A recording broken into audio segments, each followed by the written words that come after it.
ஒரு பூங்கா. அங்க ஒருத்தர் நின்றுட்டு இருக்கிறார்.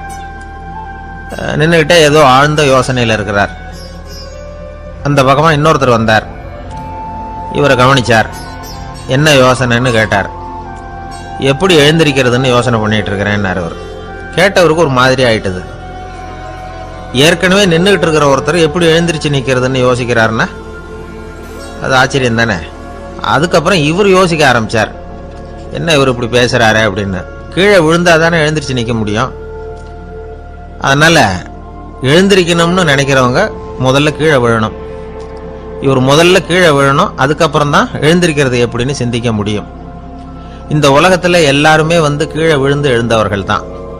இப்போ இந்த குழந்தை பருவத்தில் கீழே விழாம நடைபயில கற்றுக்கிட்டவங்க யாராவது உண்டா?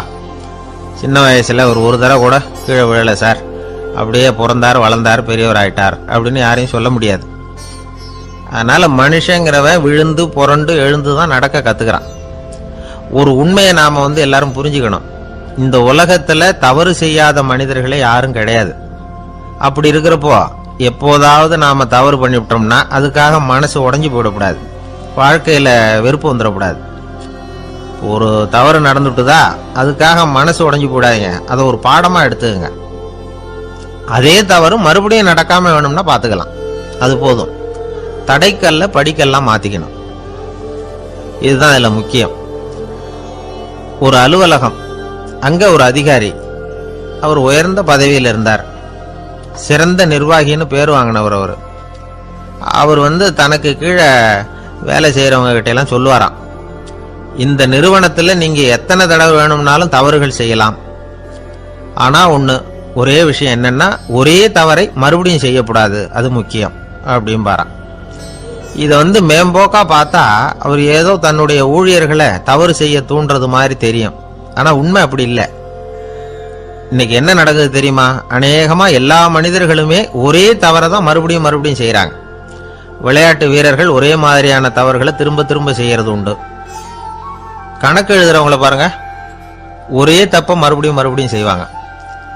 அலுவலகம் வருகிறவர்களை கவனிங்க, ஒரு நாள் தாமதமா வந்தா பரவாயில்ல, தினமும் தாமதமா வருவாங்க. இது மாதிரி செய்த தவறையே திரும்ப திரும்ப செய்யறதுக்கு என்ன காரணம் அப்படின்னா சோம்பல், ஞாபக மறதி, கவனக்குறைவு, தன்னுடைய திறமை பேர்ல அளவுக்கு மீறிய நம்பிக்கை, இப்படி இதுல ஏதாவது ஒரு காரணமா இருக்கலாம் அப்படிங்கிறாங்க இது பற்றி ஆய்வு செய்கிற வல்லுநர்கள்.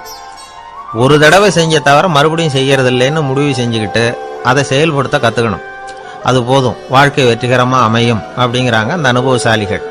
அதனால வெற்றிகரமா வாழ்க்கையில நடைபோட விரும்பும் இளைஞர்கள் தவிர்க்க வேண்டியது என்னன்னா, முதல்ல சோம்பலை தவிருங்கள், சுறுசுறுப்பாக இயங்குங்கள் அப்படிங்கறது அவங்க அறிவுரை. ரெண்டாவது ஞாபக மறதி, எந்த செயல்லையும் ஈடுபாடு வேணும், அக்கறை வேணும். மூணாவது கவனக்குறைவு, எதையும் அலட்சியப்படுத்தக்கூடாது. நாலாவது என்னால முடியாதது எதுவுமே கிடையாது அப்படிங்கிற அளவுக்கு மீறிய நம்பிக்கை, அது ஆபத்துல கொண்டு போய் விட்டுரும். அதனால முதல் தவறு உங்களுக்கு ஒரு பாடமா அமையணும். ஒரு மனிதர், அவர் தன்னுடைய 2 காதுலையும் கட்டு போட்டுக்கிட்டு வந்தார். அவருடைய நண்பர் அதை கவனிச்சுட்டார். என்ன சார் ஆச்சு, 2 காதுலையும் கட்டு போட்டுருக்கீங்களே அப்படின்னு விசாரிச்சார். ஒண்ணுமில்ல சார், வீட்டில் ரொம்ப ஆர்வமா டிவியில கிரிக்கெட் மேட்ச் பார்த்துக்கிட்டு இருந்தேன். அப்போ என்னுடைய மனைவி துணிகளுக்கு அயர்ன் பண்ணிக்கிட்டு இருந்தாங்க. அயர்ன் பாக்ஸை அப்படியே வச்சுட்டு அடுப்பங்கரைக்கு போயிட்டாங்க. அந்த சமயம் பார்த்து டெலிஃபோன் பண்ணி அடிச்சுது. அவசரமா ஓடி போய் அதை எடுத்து காதில் வச்சேன். அப்பதான் தெரியும் அது அயர்ன் பாக்ஸுங்கிற விஷயம். சூடா இருந்ததா, சுட்டு விட்டுது அப்படின்னாரு. ஒரு காது சரி சார், 2 காதும் ஏன் அப்படி ஆச்சு அப்படின்னு கேட்டார். அதே ஆளு மறுபடியும் போன் பண்ணா சார் அப்படின்னாரு இவர். இவர் எவ்வளவு தூரம் யோசிச்சிருப்பாரு பாருங்க. அதனால ஒரு தவறு மறுபடியும் நடக்கக்கூடாது, முதல் தவறு உங்களுக்கு ஒரு பாடமாக அமையட்டும் அப்படிங்கிறது தான் இதுல இருந்து நாம தெரிந்து கொள்ள வேண்டிய கருத்து. அதனால தவறுகள் அதெல்லாம் தடைக்கெல்லாம் நினைக்க வேண்டாம், படிக்கெல்லாம் நினைப்போம். அப்படி நினைச்சோம்னா வாழ்க்கையில வெற்றி நிச்சயம். ஒரு ஊர்ல ஒரு சோதிடர் இருந்தார். அவர் எதிர்காலத்தை பத்தி அதிகமா சொல்லிட்டு இருப்பார். அவருடைய சோதிடத்தை எப்படியாவது பொய்யாக்கி போடணும் அப்படின்னு சொல்லி 2 இளைஞர்கள் தீர்மானம் பண்ணிட்டாங்க. அதுக்காக ஒரு திட்டம் போட்டாங்க. அது குளிர்காலம். ஒரு இளைஞன் பெரிய கோட்டு ஒன்ன சட்டைக்கு மேல போட்டுக்கிட்டான். அந்த மேல் கோட்டுக்கு உள்ள ஒரு புறாவை மறைச்சு வச்சுக்கிட்டான். 2 பேரும் அந்த சோதிடர் வீட்டுக்கு போறாங்க. அவரை பார்த்தாங்க. இதோ பாருங்க, இந்த கோட்டுக்குள்ள ஒரு புறாவை மறைச்சி வச்சிருக்கிறோம். அந்த புறா இப்போ உயிரோட இருக்கா, இறந்து போச்சா, இதை நீங்க சொல்லணும். சரியா சொல்லிவிட்டா உங்க ஜோசியத்தை நம்புறோம் அப்படின்னாங்க. இவங்க மனசுக்குள்ள என்ன திட்டம்னா, புறா உயிரோட இருக்குன்னு அவர் சொல்லிவிட்டாருன்னா அப்படியே கையால் அமைக்க அதை கொண்டுவிட வேண்டியது. புறா உயிரோட இல்லைன்னு சொல்லிவிட்டாருன்னா அப்படியே உயிரோடு எடுத்து காட்டிவிட வேண்டியது. இதுதான் அந்த இளைஞர்களோட திட்டம். அவர் என்ன பதில் சொன்னாலும் அவர் சொல்றது பொய்ன்னு நிரூபணம் பண்ணிவிடலாம்ல, இதுதான் அவங்க நம்பிக்கை. இந்த சோதிடர் எல்லா வகையிலையும் தப்பிக்க முடியாதுன்னு அவங்க நம்பினாங்க. ஆனால் அந்த சோதிடர் சொன்ன பதில் இவங்களை திகைக்க வச்சுட்டுது. அவர் என்ன சொன்னார் தெரியுமா? உங்க கோட்டுக்குள்ள இருக்கிற புறா உயிரோட இருக்கா, செத்து போச்சா அப்படின்னு தானே கேட்குறீங்க. அது உங்க கையில் இருக்கு. அது சாகவும் இல்லை, உயிரோடவும் இல்லை. அந்த பறவையின் வாழ்வும் சாவும் உங்க கையில் தான் இருக்குன்னார். இவங்க தோல்வியை ஒத்துக்கிட்டாங்க. இந்த கதையை நமக்கு ஒரு உண்மையை உணர்த்துது. இன்றைய இளைஞர்கள் எதிர்காலம்ங்கிற பறவையை தங்களுக்குள்ள வச்சிருக்கிறாங்க. அந்த பறவையின் வாழ்வும் தாழ்வும் அவங்க கையில் தான் இருக்கு. நமது வாழ்க்கைங்கிறது நமது கையில. நாம நல்லா இருக்கிறதும் இல்லாம போறதும் நாம தான் காரணம். தர்மர் அவர் ஒரு நாள் வீட்டு திண்ணையில உட்காந்துருந்தாராம். அப்போ தெருவில் ஒரு பிச்சைக்காரன் அந்த வழியா வந்திருக்கிறான். பிச்சை கேட்டிருக்கான். அந்த சமயத்துல தர்மர் வேற ஏதோ வேலையா இருந்திருக்கிறார். அதனால பிச்சைக்காரனை பார்த்து நாளைக்கு வா அப்படின்னு சொல்லிவிட்டார். அவனும் சரின்னு சொல்லிட்டு போயிட்டான். பீமன் இதை பார்த்துக்கிட்டு இருந்தான். உடனே அவன் என்ன செஞ்சான் தெரியுமா? ஒரு முரசை எடுத்துக்கிட்டு கிராமத்தை நோக்கி ஓடனான். முரசை அடிச்சுக்கிட்டு ஏதோ சொல்ல ஆரம்பிச்சிட்டான். தர்மருக்கும் இது தெரிய வந்தது. அவருக்கு ஒன்றும் புரியல. என்னாச்சு உனக்குன்னு கேட்டார். பீமன் சொன்னான், நான் கிராம மக்களுக்கு ஒரு செய்தியை தெரிவிக்க போறேன் அப்படின்னா. என்ன செய்தின்னார். எங்க அண்ணன் காலத்தை வென்றுட்டார் அப்படிங்கிற செய்தியை சொல்ல போறேன்னா. நான் காலத்தை ஜெயிச்சுட்டேனா, எதனால் அப்படி சொல்ற அப்படின்னு கேட்டார். நீங்க பிச்சைக்காரனை நாளைக்கு வர சொன்னீங்களே, அதனால தான் அப்படின்னா. அதனால என்னன்னார். நீங்க அவனை நாளைக்கு வான்னு சொன்னீங்க. நீங்க நிச்சயமா நாளைக்கு இருப்பீங்களா? அந்த பிச்சைக்காரனும் நாளைக்கு உயிரோட இருப்பானா? நாளைக்கு நீங்க இருந்தாலும் பிச்சை போடக்கூடிய மனோபாவம் உங்களுக்கு இருக்குமா? பிச்சை நிச்சயம் போடுவீங்களா? நாளைக்கு வரைக்கும் அவன் பிச்சைக்காரனாவே இருப்பாங்கிறது என்ன நிச்சயம்? நாளைக்கு உங்க சந்திப்பு நிச்சயம் நடக்குமா? அதனாலதான் நீங்க காலத்தை ஜெயிச்சுட்டீங்க அப்படின்னு சொல்லி அவ்வளவு நிச்சயமா நான் முடிவு பண்ணிவிட்டேன். அப்படி நீங்க நினைச்சதுனால தான் அவனை நாளைக்கு வர சொல்லியிருக்கிறீங்க. இது எவ்வளவு பெரிய விஷயம். இதை மற்றவங்களுக்கு சொல்லாம இருக்கலாமா? நேரம் ஆயிட்டுது, நான் உடனே ஊருக்குள்ள போய் இதை சொல்லணும். தாமதிக்க முடியாது. ஏன்னா இந்த நேரம் கடந்துட்டுதுன்னா அடுத்த நாழிகை எனக்கு கிடைக்கும்ங்கிறது நிச்சயம் இல்லை அப்படின்னு பீமன் சொல்லி முடிச்சுட்டு புறப்படுறதுக்கு தயாரானான். தர்மர் அவசரமா குறுக்கிட்டார். தம்பி, கொஞ்சம் பொறு, நான் தவறு பண்ணிட்டேன். பரிபூர்ண சுதந்திரம் பெற்ற மனிதன் தான் அப்படி பேச முடியும், அப்படி வாக்குறுதி தர முடியும். அந்த பிச்சைக்காரனை இப்பவே கூப்பிடு, ஏதாவது உடனே கொடுத்து அனுப்பி வச்சு விடுறேன். நாளைக்கு என்ன நடக்குங்கிறது யாருக்கு தெரியும் அப்படின்னார். இந்த கதையிலிருந்து நாம உணர்ந்து கொள்ள வேண்டிய உண்மை என்ன தெரியுமா? நிகழ்காலம் ஒண்ணுதான் நம்ம கையில் இருக்கிறது. அதை தவற விடாமல் சரியா பயன்படுத்திக்கணும். கடந்த காலம்ங்கிறது திரும்பி வர போறதில்லை. எதிர்காலம்ங்கிறது இப்ப நம்ம கிட்ட கிடையாது. அதனால நிகழ்காலத்தை தான் நாம பயன்படுத்திக்க முடியும். கொஞ்சம் தூரத்துல நாம நிக்கிறோம். எட்டத்துல இருந்துகிட்டு அவரை கவனிக்கிறோம். அவர் போன்ல பேசுறத, அவர் பேசுகிற வார்த்தைகள் என்ன அப்படிங்கறது நம்ம காதுல விழல. ஆனாலும் அவர் பேசிக்கிட்டு இருக்கிறது நல்ல செய்தியா கெட்ட செய்தியா அப்படிங்கிறத நம்மால யூகிக்க முடியும். மகிழ்ச்சியான செய்தியை பேசும்போது முகம் மலருது, புன்னகை பூக்குது. இதுல ஒண்ணு நீங்க கவனிக்கணும். தொலைபேசியில நாம பேசுறப்போ நம்மோட பேசுறவர் எதிரில் இல்லை. அவர் தொலைபேசி வழியா நம்ம குரலை மட்டும்தான் கேட்க போறார். நம்ம முகத்தை அவர் பார்க்க போறதில்ல. அப்படி இருந்தோம், அப்ப நம்ம முகம் ஏன் மலரணும் அப்படின்னா இதுதான் உடல் மொழி, பாடி லாங்குவேஜ் அப்படின்னு சொல்றாங்க. நம்ம அறியாமலேயே நம்ம உடம்பு செய்திகளை தெரிவிக்குது பாருங்க, அதுதான் உடல் மொழி. ஒரு மனிதர் தொலைபேசியில பேசிக்கிட்டு இருக்கிறத நீங்க தூரத்துல இருந்து கவனிச்சுக்கிட்டே அவர் நண்பரோட பேசுறாரா, மனைவியோட பேசுறாரா, குழந்தையோட பேசுறாரா, இல்ல மேல் அதிகாரி கிட்ட பேசுறாரா, அல்லது அவருக்கு கீழே பணிபுரிகிறவர்கள் கிட்ட பேசுறாரா அப்படிங்கிறத கண்டுபிடிக்கலாம். அதுக்கு காரணம் அவருடைய உடல் மொழி. இந்த உடல் மொழி கூட நம்ம வாழ்க்கையின் முன்னேற்றத்துக்கு பயன்படும். இதை பத்தியெல்லாம் கூட சில நிபுணர்கள் ஆராய்ச்சி பண்ணி பார்த்துருக்கிறாங்க. அவங்க சில விவரங்களை சொல்றாங்க. குறிப்பாக ஒருத்தர் தன்னுடைய நாற்காலியில் கிட்டத்தட்ட படுத்துக்காத குறையா உட்காந்துருக்கிறாருன்னு வச்சுக்கோங்க, எதிர இருக்கிறவர் பேசுறது அவருக்கு பிடிக்கலன்னு அர்த்தமா. தலையை சொரிஞ்சிக்கிறது, வேற வேற திசைகளில் பார்க்கறது, கொட்டாவி விடுறது, கால்களை மாற்றி போட்டு உட்கார்றது, களைப்பா கை விரல்களை அப்படியே பின்னிக்கிறது, அடிக்கடி கடிகாரத்தை பார்க்கறது, இப்படிலாம் ஒருத்தர் பண்ணிக்கிட்டு இருக்கிறாருன்னா நாம் கூடிய சீக்கிரம் அந்த இடத்த விட்டு எழுந்திரிச்சு வந்துடுறது நல்லது. ஏன்னா இதெல்லாம் அவருடைய சலிப்பு, சோர்வு, ஆர்வமின்மை இதுக்கு அடையாளங்கள். நம்முடைய பேச்சு அவரை சலிப்படைய வச்சுட்டதுன்னு அர்த்தம். அவர் ரொம்பவும் சோர்ந்து போயிட்டாருன்னு பொருள். நம்முடைய பேச்சில் அவருக்கு ஆர்வம் இல்லைன்னு அர்த்தம். அதே நேரத்தில் நாற்காலியின் நுனியில் அமர்ந்து உடலை முன்னுக்கு நகர்த்தி எதிர இருக்கிறவரின் கண்களை பார்த்துக்கிட்டே பேசினாலும் சரி அல்லது பேச்சை கேட்டாலும் சரி, உங்கள் பேரில் மற்றவங்களுக்கு உள்ள பிடிப்பு அதிகரிக்கும். நாம் எப்படிப்பட்டவருங்கிறத நம்ம உடம்பும் நடை உடை பாவனையும் அடுத்தவங்களுக்கு காட்டி கொடுத்துரும். உங்கள் உடம்பு, உங்கள் பார்வை, நடை, உட்கார்ற விதம், இதை வச்சுக்கிட்டே நீங்கள் பொறுப்புள்ளவரா, முரடரா, அலட்சியமானவரா, மரியாதை தெரிஞ்சவரா, அடக்கமானவரா, நம்பிக்கைக்கு உரியவரா, நாணயம் இல்லாதவரா, பயந்தவரா, திறமசாலியா, அப்பாவியா அப்படிங்கிறதையெல்லாம் கண்டுபிடிச்சிடலாம். அதனால் இந்த உடல் மொழியை புரிஞ்சுக்கிட்டு நம்மளை கொஞ்சம் சரிப்படுத்திக்கிட்டோம்னா வாழ்க்கையில் சுலபமாக பல காரியங்களை சாதிக்க முடியும். ஒரு மனநல மருத்துவமனை, அங்கே ஒருத்தர் ஒரு நாற்காலியில் உட்காந்துக்கிட்டு கார் ஓட்டுறது மாதிரி அப்படி பாவனை பண்ணிகிட்டு இருந்தார். ஸ்டேரிங்கை திருப்புறது மாதிரி, பின்னாடி வர்ற வண்டியை நிற்க சொல்கிறது மாதிரி, அப்புறம் இவர் ஒதுங்கிக்கிட்டு அவருக்கு வழி விடுறது மாதிரி, இப்படிலாம் சேட்டைகள் பண்ணிக்கிட்டு இருந்தார் மனநல மருத்துவமனையில். இதை பார்த்துக்கிட்டு இருந்த ஒருத்தர் பக்கத்தில் இருந்த இன்னொருத்தர்கிட்ட கேட்டார், இவர் ஏன் இப்படி பண்ணுறாரு, இவருக்கு ஏன் அப்படி வந்தது நிலைமை அப்படின்னு சொல்லி அவர் விசாரித்தார். அப்போ அவர் விவரம் சொன்னார். வேற ஒன்றும் இல்லைங்க, இவருக்கு கார் ஓட்டணும்னு ஆசை ரொம்ப காலமாக, அது நிறைவேறாமல் போயிட்டுது.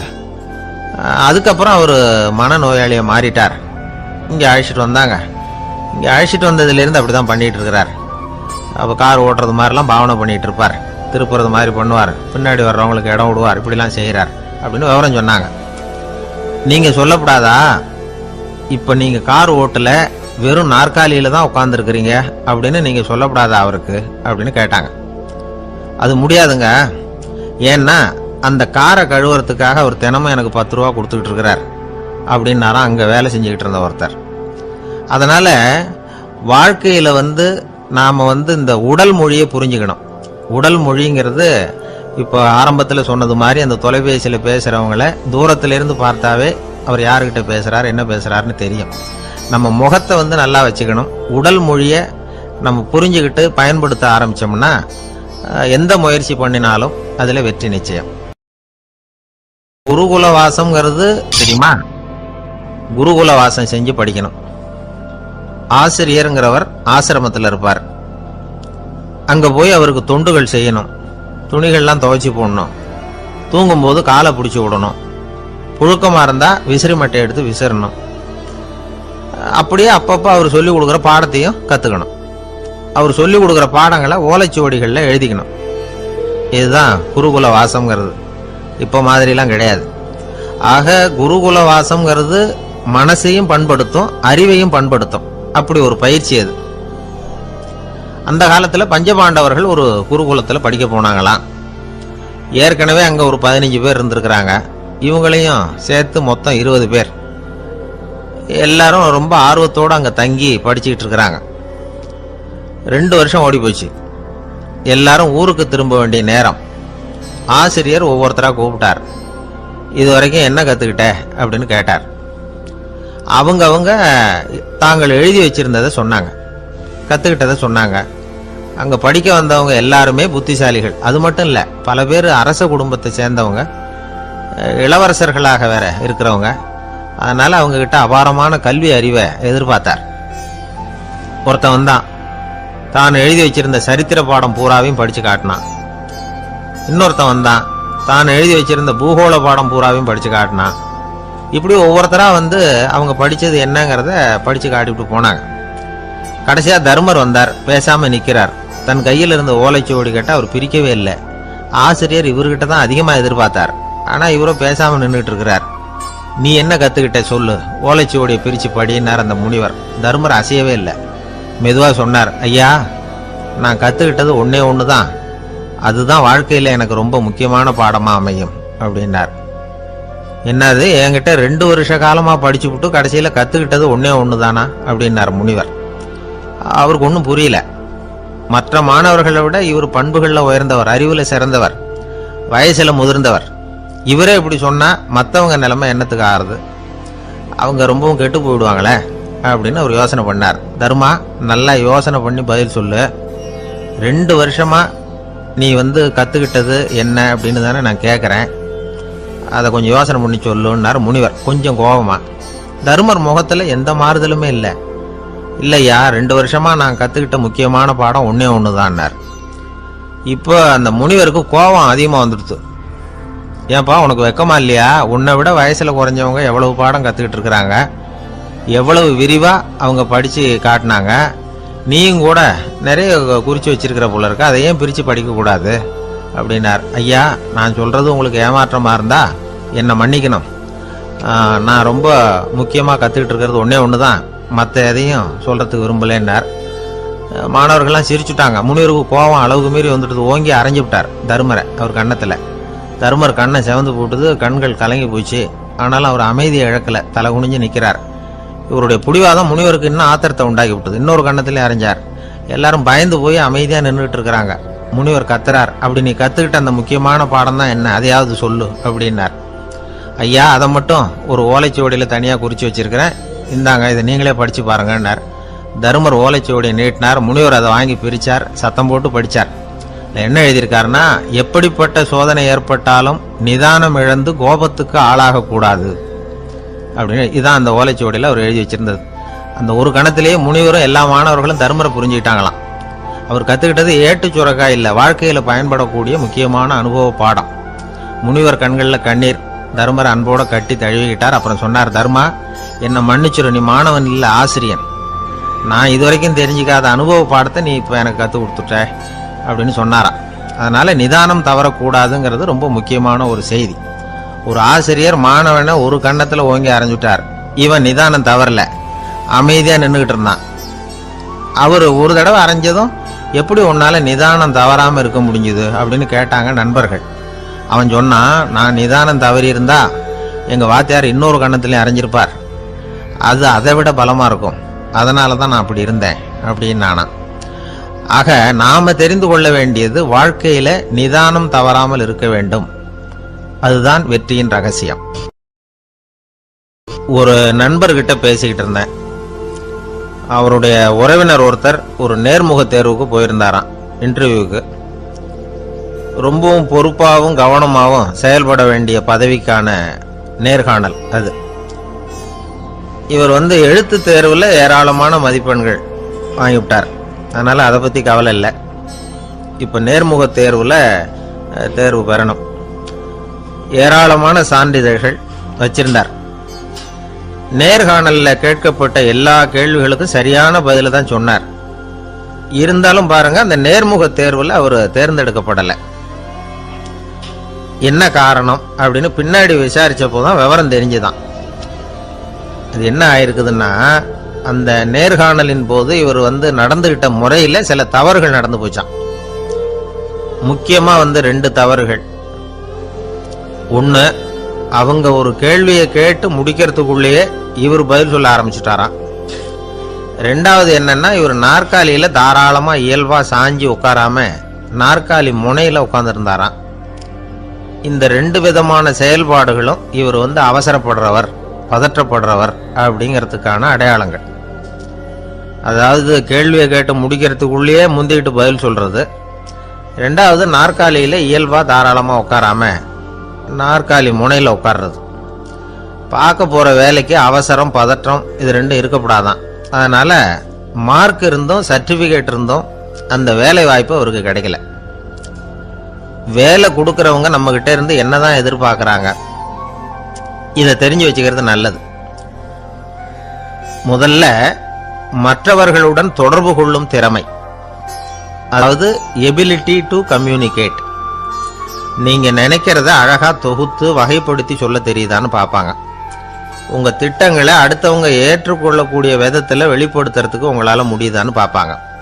இதுக்கு என்ன செய்யறது?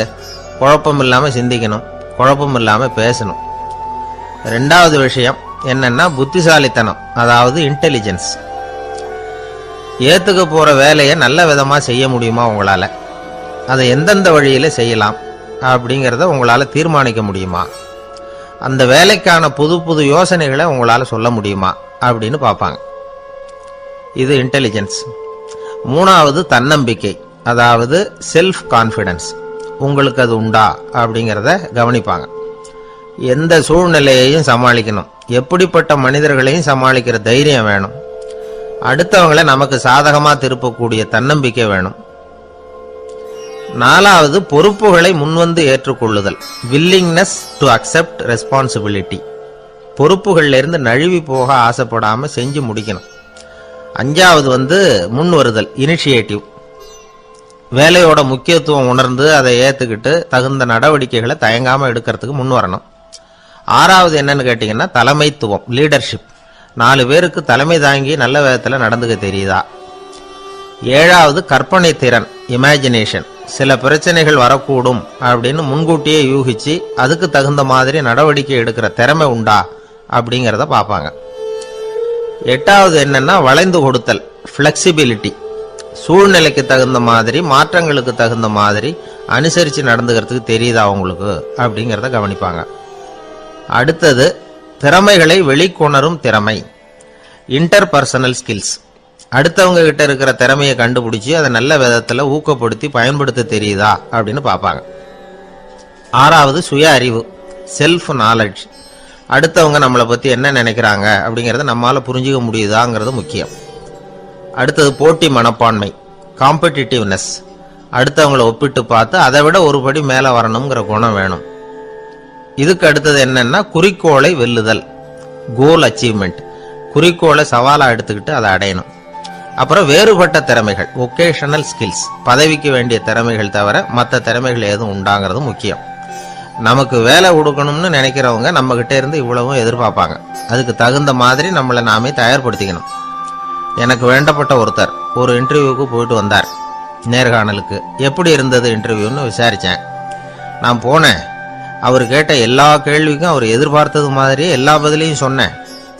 கடைசியாக நான் எதிர்பார்க்காத ஒரு தகவலை அவர் சொன்னார் அப்படின்னார். என்னன்னு கேட்டேன்.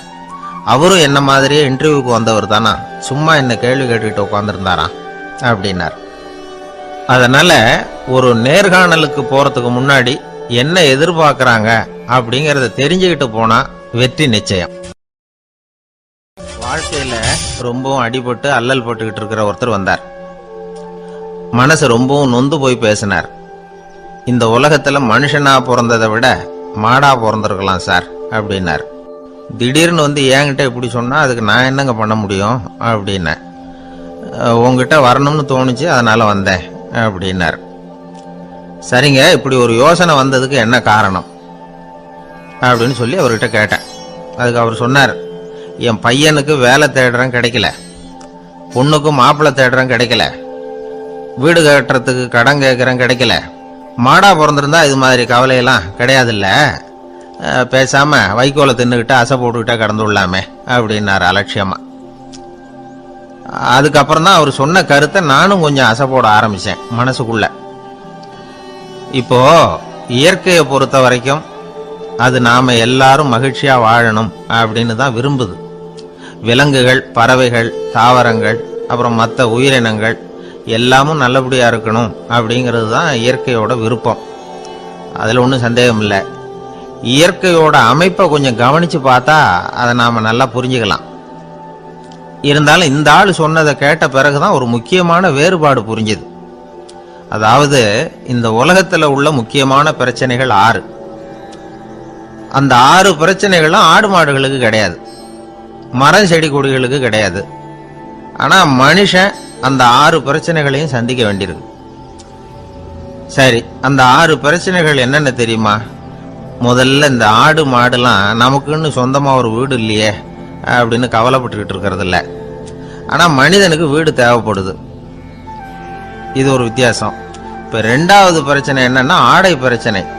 ஒரு கோழியோ சேவலோ நாம போட்டுக்கிறதுக்கு ஒரு சட்டை இல்லையே அப்படின்னு கவலைப்படுறது இல்லை. ஆனா மனுஷனுக்கு அந்த கவலை உண்டு. சரி, இப்போ மூணாவது என்னன்னு பார்த்தா கல்வி பிரச்சனை. ஒரு பசுமாடு கவலையோட நின்றுகிட்டு இருக்கு அப்படின்னு வச்சுக்குவோம். நீங்க அதுகிட்ட போய் ஏன் பசுமாடை கவலையோட நின்றுகிட்டு இருக்கிற அப்படின்னு கேட்குறீங்க. என் கண்ணுக்குட்டிக்கு எல்கேஜியில் இடம் கிடைக்கல, டொனேஷன் கொடுக்கறதுக்கு கையில் பணமும் கிடையாது, சிபாரிசுக்கு யாரை பிடிக்கிறதுன்னு தெரியல, இப்படியா சொல்லிகிட்டு இருக்கோம். அதுக்கு அந்த கவலையெல்லாம் கிடையாது. ஆனால் மனிதனுக்கு அந்த கவலை உண்டு. நாலாவது என்னன்னு பார்த்தீங்கன்னா வேலை வாய்ப்பு பிரச்சனை.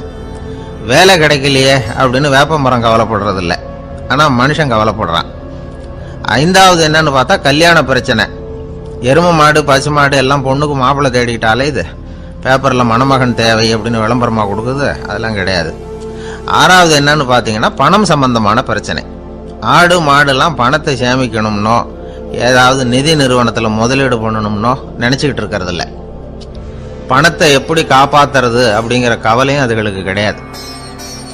குதிரை குளம்போட பிறக்குது, அதனால அது காடு மேடெல்லாம் கவலை இல்லாமல் தெரியலாம்.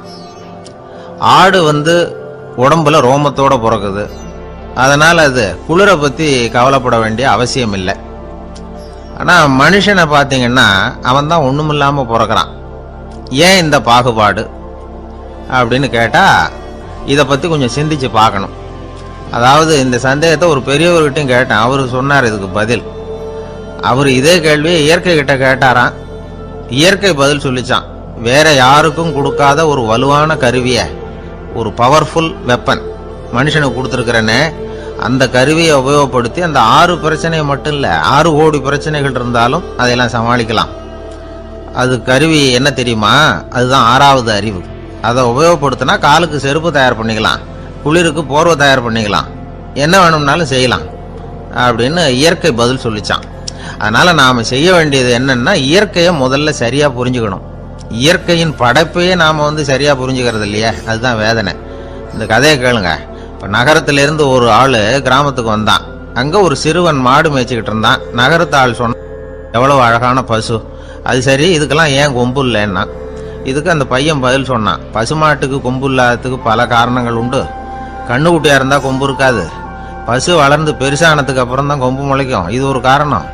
சில சமயம் வளர்கிற கொம்பை எடுத்து விடுறது உண்டு, அது ஒரு காரணம். ஆனால் இதுக்கு ஏன் கொம்பு இல்லைன்னு கேட்குறீங்க, அதுக்கு என்ன காரணம்னா இது பசு இல்லை குதிரை அப்படின்னானா.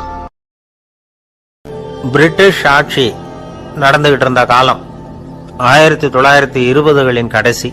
அப்போ நடந்த ஒரு உண்மை நிகழ்ச்சி இது. ஒரு கல்யாண மாப்பிள்ளை ரயிலில் இறங்க போறார். அவரை வரவேற்க ஒரு ராஜ குடும்பமே காத்துக்கிட்டு இருக்குது. மங்களூர்ல இருந்து இறங்குற அந்த மாப்பிள்ளை யார் தெரியுமா? ஒரு நாய். உண்மைதான், அந்த நாய்க்கு தான் கல்யாணம். சுதேசி சமஸ்தானத்து மன்னர்கள்ல ஒருத்தர் ஜூனாகட் மகாராஜா, அவரோட வளர்ப்பு நாய் ரோஷனாரா, அதுக்கு கல்யாணம் பண்ணி வைக்கணும்னு ஆசைப்பட்டார். மாப்பிள்ளை தேடினார். மங்களூர் மகாராஜாவோட வளர்ப்பு நாய் ஒன்று இருந்தது, பேரு பாபி. இது ரெண்டுக்கும் கல்யாணம் நடத்த முடிவு பண்ணார். திருமணத்துக்கு வேண்டிய எல்லா ஏற்பாடுகளையும் பண்ணுங்க அப்படின்னு உத்தரவு போட்டார். ஆயிரக்கணக்கான அழைப்புதழ்கள், பல சமஸ்தான மன்னர்கள், ஜமீன்தார்கள், பிரிட்டிஷ் அதிகாரிகள், பெரிய பணக்காரங்க, இப்படி நிறைய பேருக்கு அழைப்புதழ்கள் அனுப்பி வச்சாங்க. பத்திரிகையை பார்த்தவங்கெல்லாம் திகைச்சு போயிட்டாங்களாம். இருந்தாலும் என்ன பண்றது, ராஜாவே அழைக்கிறார், போகாம இருக்க முடியுமா? அந்த சமயத்துல நாட்டின் கவர்னர் ஜெனரலா இருந்தவர் இர்வின் பிரபு, அவருக்கும் ஒரு பத்திரிகை போயிருக்குது. வாங்கி பார்த்ததும் அவருக்கு பயங்கர எரிச்சல். உடனே குப்பை தொட்டியில போட்டுட்டாராம். மாட்சிமை தங்கிய பிரிட்டன் சக்கரவர்த்தியின் பிரதிநிதியான தன்னை கேவலம் ஒரு நாயின் திருமணத்துக்காக அழைக்கிறதா அப்படின்னு அவருக்கு ஆத்திரம். இருந்தாலும் கல்யாணம் பிரமாதமா நடந்துதான். கல்யாணத்தன்னைக்கு பொண்ணுக்கு ஸ்பெஷல் குளியல், தண்ணீருக்கு பதிலாக வாசனை திரவியங்கள், பன்னீர், குளிச்சதுக்கு அப்புறம் அலங்காரம், வைர மாலை, முத்து மாலை, ஏகப்பட்ட அலங்காரம்.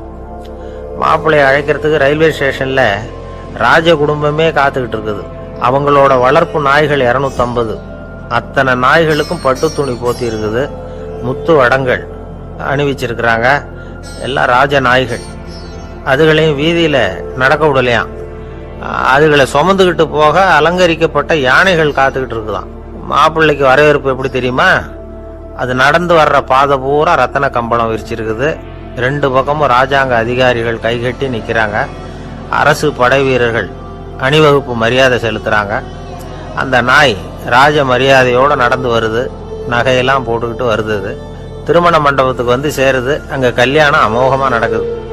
இந்த திருமணத்தை முன்னிட்டு அந்த ஜூனாகட் சமஸ்தானத்துக்கு 3 நாள் விடுமுறை வேற. கல்யாணத்துக்கு வந்திருந்தவங்களுக்கெல்லாம் ஏக தடபுடலாக விருந்து, நாட்டியம் எல்லாம் பிரமாதமாக நடந்துதான். இந்த கல்யாணத்தில் கலந்துக்க வந்திருந்த மற்ற சமஸ்தானத்து மன்னர்கள், திவான்கள், அரச குடும்பத்தினர், இப்படி அவங்க 700 பேராம். அவங்க வந்து போகிறதுக்காக விசேஷ ரயில்கள்லாம் வேற விட்டுருக்காங்க. கல்யாணம் முடிஞ்சதும் அந்த நாய் தம்பதிகளோட பெரிய பெரிய மன்னர்கள்லாம் ஒன்றா உட்காந்து சாப்பிட்டாங்களாம். ஏர் கண்டிஷன் அறையில் அந்த தம்பதிகள் கொஞ்ச காலம் வாழ்ந்துருக்கிறாங்க. கொஞ்ச நாளில் மாப்பிள்ளைக்கு மரியாதை குறைய ஆரம்பிச்சுட்டுது. வெளியில் துரத்தி விட்டாங்களாம். அந்த பெண் நாய் மட்டும் ராஜ போகங்களை அனுபவித்து வந்து தான். இந்த கல்யாணத்தை பார்த்துட்டு தொடர்ந்து மற்ற சமஸ்தானத்து மன்னர்களும் நாய் திருமணங்கள் நடத்த ஆரம்பிச்சுட்டாங்களாம். இது உண்மையில் நடந்திருக்குது. இப்படி அது இருக்கட்டும். இப்போ நம்ம கதைக்கு வருவோம். ஒரு ராஜாவுக்கு ரொம்ப நாள் கழிச்சு ஒரு குழந்தை பிறந்துதான். அரண்மனை ஜோசியரை கூப்பிட்டுருக்கார் ராஜா. ஜோசியரே, என் மகன் வருங்காலத்தில் சிறந்த வாழ் வீரனா வரணும்னு ஆசைப்படுறேன், வருவானாங்கிறத கொஞ்சம் பார்த்து சொல்லுங்களேன் அப்படின்னாராம். ஜோசியர் சொன்னார், மன்னா, உங்கள் புள்ள வாழ் வீரனா வர்றது கஷ்டம். ஆனால் அவரும் உங்களை மாதிரியே நாய்க்குட்டிகள் பேரில் பிரியமாக இருப்பார், அதுகளுக்கு கல்யாணமும் பண்ணி வைப்பார் அப்படின்னாராம். அது எப்படி கண்டுபிடிச்சிங்க அப்படின்னு கேட்டிருக்கார் ராஜா. அரசே, உங்கள் பிள்ளைக்கு வாழ் மேலே உள்ள பிரியத்தை காட்டிலும் நாய் மேலே உள்ள பிரியம் அதிகம்ங்கிறதுக்கான அறிகுறி இப்போவே தெரியுது. நல்லா கவனிச்சு பாருங்க. அவரு வாழ்ன்னு கத்துறாரு அப்படின்னாரு. கவனிச்சு பார்த்துட்டு அப்படி எனக்கு காதில் விழலையே அப்படின்னாராம் மன்னர். அதனால தான் சொன்னேன், அவர் கத்துறது வாழ்ன்னு கத்தல, வள்ளுன்னு கத்திக்கிட்டு இருக்கார், அதனால தான் அப்படி சொன்னேன் அப்படின்னாராம் அரண்மனை ஜோசியர். அங்கே ஒரு புதர் தெரியுது இல்லையா? இந்த புதருக்குள்ள ஒரு சிங்கம் இருக்கு. அந்த பக்கமாக நான் போகிறப்போ வர்றப்போலாம் அது என்கிட்ட ஒம்பு வளர்க்குது, தகராறு செய்யுது, என் மேலே பாயுது, என்னை தாக்குது, ஏன்னு தெரியல அப்படின்னுது. இதை கேட்டதும் அந்த குரங்கு சொல்லிச்சு, இனிமேல் கவலைப்படாத, இந்த தடவை நான் உன்னை காப்பாற்றுறேன்னுது. அதுக்கப்புறம் ஒரு நாள் அந்த குரங்கும் கழுதியும் அந்த புதர் பக்கமாக போய்கிட்டு இருந்தாங்க. எதிர்பார்த்தது மாதிரியே நடந்தது. இந்த சிங்கம் எதிரில் வந்தது, கழுதியை பார்த்தது, உடனே அது மேலே பாய ஆரம்பிச்சுட்டுது. அவ்வளவுதான். உடனே இந்த குரங்கு என்ன பண்ணிச்சு தெரியுமா? கிடுகிடுன்னு ஒரு மரத்து மேலே ஏறி உட்காந்துக்கிட்டது. அங்கே உட்காந்துக்கிட்டு கீழே அந்த கழுதியும் சிங்கமும் போடுற சண்டையை வேடிக்கை பார்க்க ஆரம்பிச்சுட்டுது. கொஞ்ச நேரம் கழித்து அடிபட்ட காயத்தோடு அந்த கழுதை மெதுவாக நடந்து வந்தது.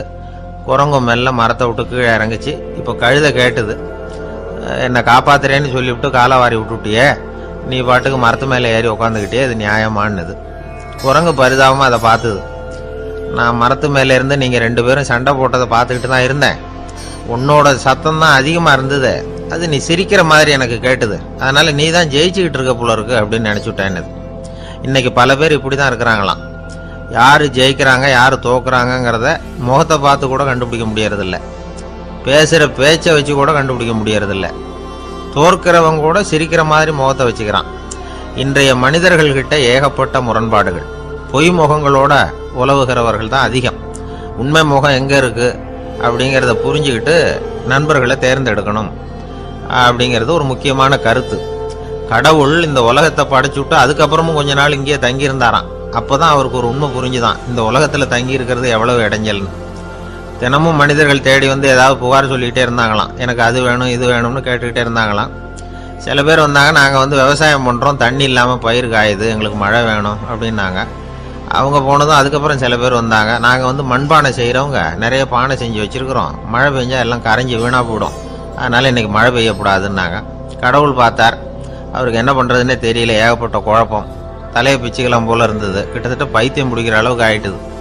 எல்லாருடைய ஆசைகளையும் அவரால் நிறைவேற்ற முடியல, ஏன்னா ஒன்றுக்கு ஒன்று முரண்பாடாக இருந்தது. ஒரு நாள் தன்னுடைய அமைச்சரவையை கூட்டி ஆலோசனை கேட்டார், என்ன செய்யலாம்னு சொல்லுங்கன்னார். இது என்ன பிரமாதம், பேசாமல் இமயமலை அடிவாரத்தில் போய் உட்காந்துங்க, யாரும் தொந்தரவு பண்ண மாட்டாங்கன்னாங்க. அங்கேயும் மனிதர்கள் வர ஆரம்பிச்சுருவாங்களேன்னார் கடவுள். சரி அப்படின்னா சந்திரனில் போயிருந்துக்கலாமேன்னாங்க. அங்கேயும் மனுஷன் குடி வர போகிறான் அப்படின்னார் கடவுள். வெகு தூரத்துக்கு அப்பால் உள்ள நட்சத்திர மண்டலத்துக்கு போயிடலான்னாங்க. இதெல்லாம் நிரந்தர தீர்வாகாது, நிரந்தரமாக இந்த மனிதனுடைய தொல்லையிலிருந்து நான் விடுபடணும், அதுக்கு ஏதாவது வழி சொல்லுங்கன்னார் கடவுள். ஒரு வயசான ஆள் வந்தார். கடவுளுக்கு காதோட காதா ஒரு வழியை சொன்னார். கடவுளுக்கு முகம் மலர்ந்தது. அதுதான் சரி, அப்படியே செஞ்சுடலான்னார். அந்த ஆள் சொன்ன ரகசியம் என்ன தெரியுமா? மனிதனால் அடைய முடியாத ஒரு இடம் இருக்கு, அது வேற எங்கேயும் இல்லை, அவனுக்கு உள்ளே இருக்குது, அங்கே போய் மறைஞ்சுங்க, அதுக்கப்புறம் மனிதர்களால் உங்களுக்கு தொந்தரவு இருக்காதுன்னார். மனிதன் நினைக்காத இடம் அதுதான். அதாவது உள்ளுக்குள்ள இருக்கிற உண்மையை புரிஞ்சுக்காம வெளியில எங்கேயோ அது இருக்கிறதாக நினைச்சு வரட்டிக்கிட்டு அலையிறான் மனுஷன். உள்ளே இருக்கிற உண்மை புரிஞ்சா நாம தன்னம்பிக்கையோட தலை நிமிர்ந்து வாழலாம். வேடிக்கையா ஒரு கதை சொல்லுவாங்க. இதை பாருங்க, நம்ம பையன் எங்க பணம் வச்சாலும் எடுத்து விடுறான், என்ன பண்றதுன்னாங்க அம்மா. அப்பா கொஞ்ச நேரம் யோசனை பண்ணார். அதுக்கப்புறம் சொன்னார், அவன் கண்ணில் படாத இடமா நம்ம வீட்டில் இருக்கிறது ஒரே இடம் தான், அங்கே பணத்தை வை திருட்டு போகாதுன்னார். அது எந்த இடம்னு கேட்டாங்க. அதுதான் அவன் பாட புஸ்தகம், அதில் வச்சிரு, அவன் தொடவே மாட்டான். பாட புத்தகத்தை தொடாமல் பரீட்சையில் வெற்றி பெற முடியாது அப்படிங்கிறத புரிஞ்சுக்கணும். உள்ளே இருக்கிற உண்மையை தொடாமல் வாழ்க்கையில் வெற்றி பெற முடியாது. அதனால உண்மையை புரிஞ்சுக்கிட்டா வாழ்க்கையில் வெற்றி நிச்சயம். கத்தியை தீட்டாதே புத்தியை தீட்டு அப்படின்னு ஒரு பெரியவர் புத்தி சொன்னார். அதை கேட்ட ஒரு இளைஞன், அது எப்படி பெரியவரை புத்தியை தீட்டுறது? கத்தியை தீட்டுன்னு சொன்னா ஒரு கருங்கல்ல கத்தியை தேய்க்கலாம், புத்தியை தீட்டுன்னு சொன்னா எப்படி தலையை கொண்டுட்டு போய் தரையில தேய்ச்சிட்டு இருக்க முடியுமா அப்படின்னா.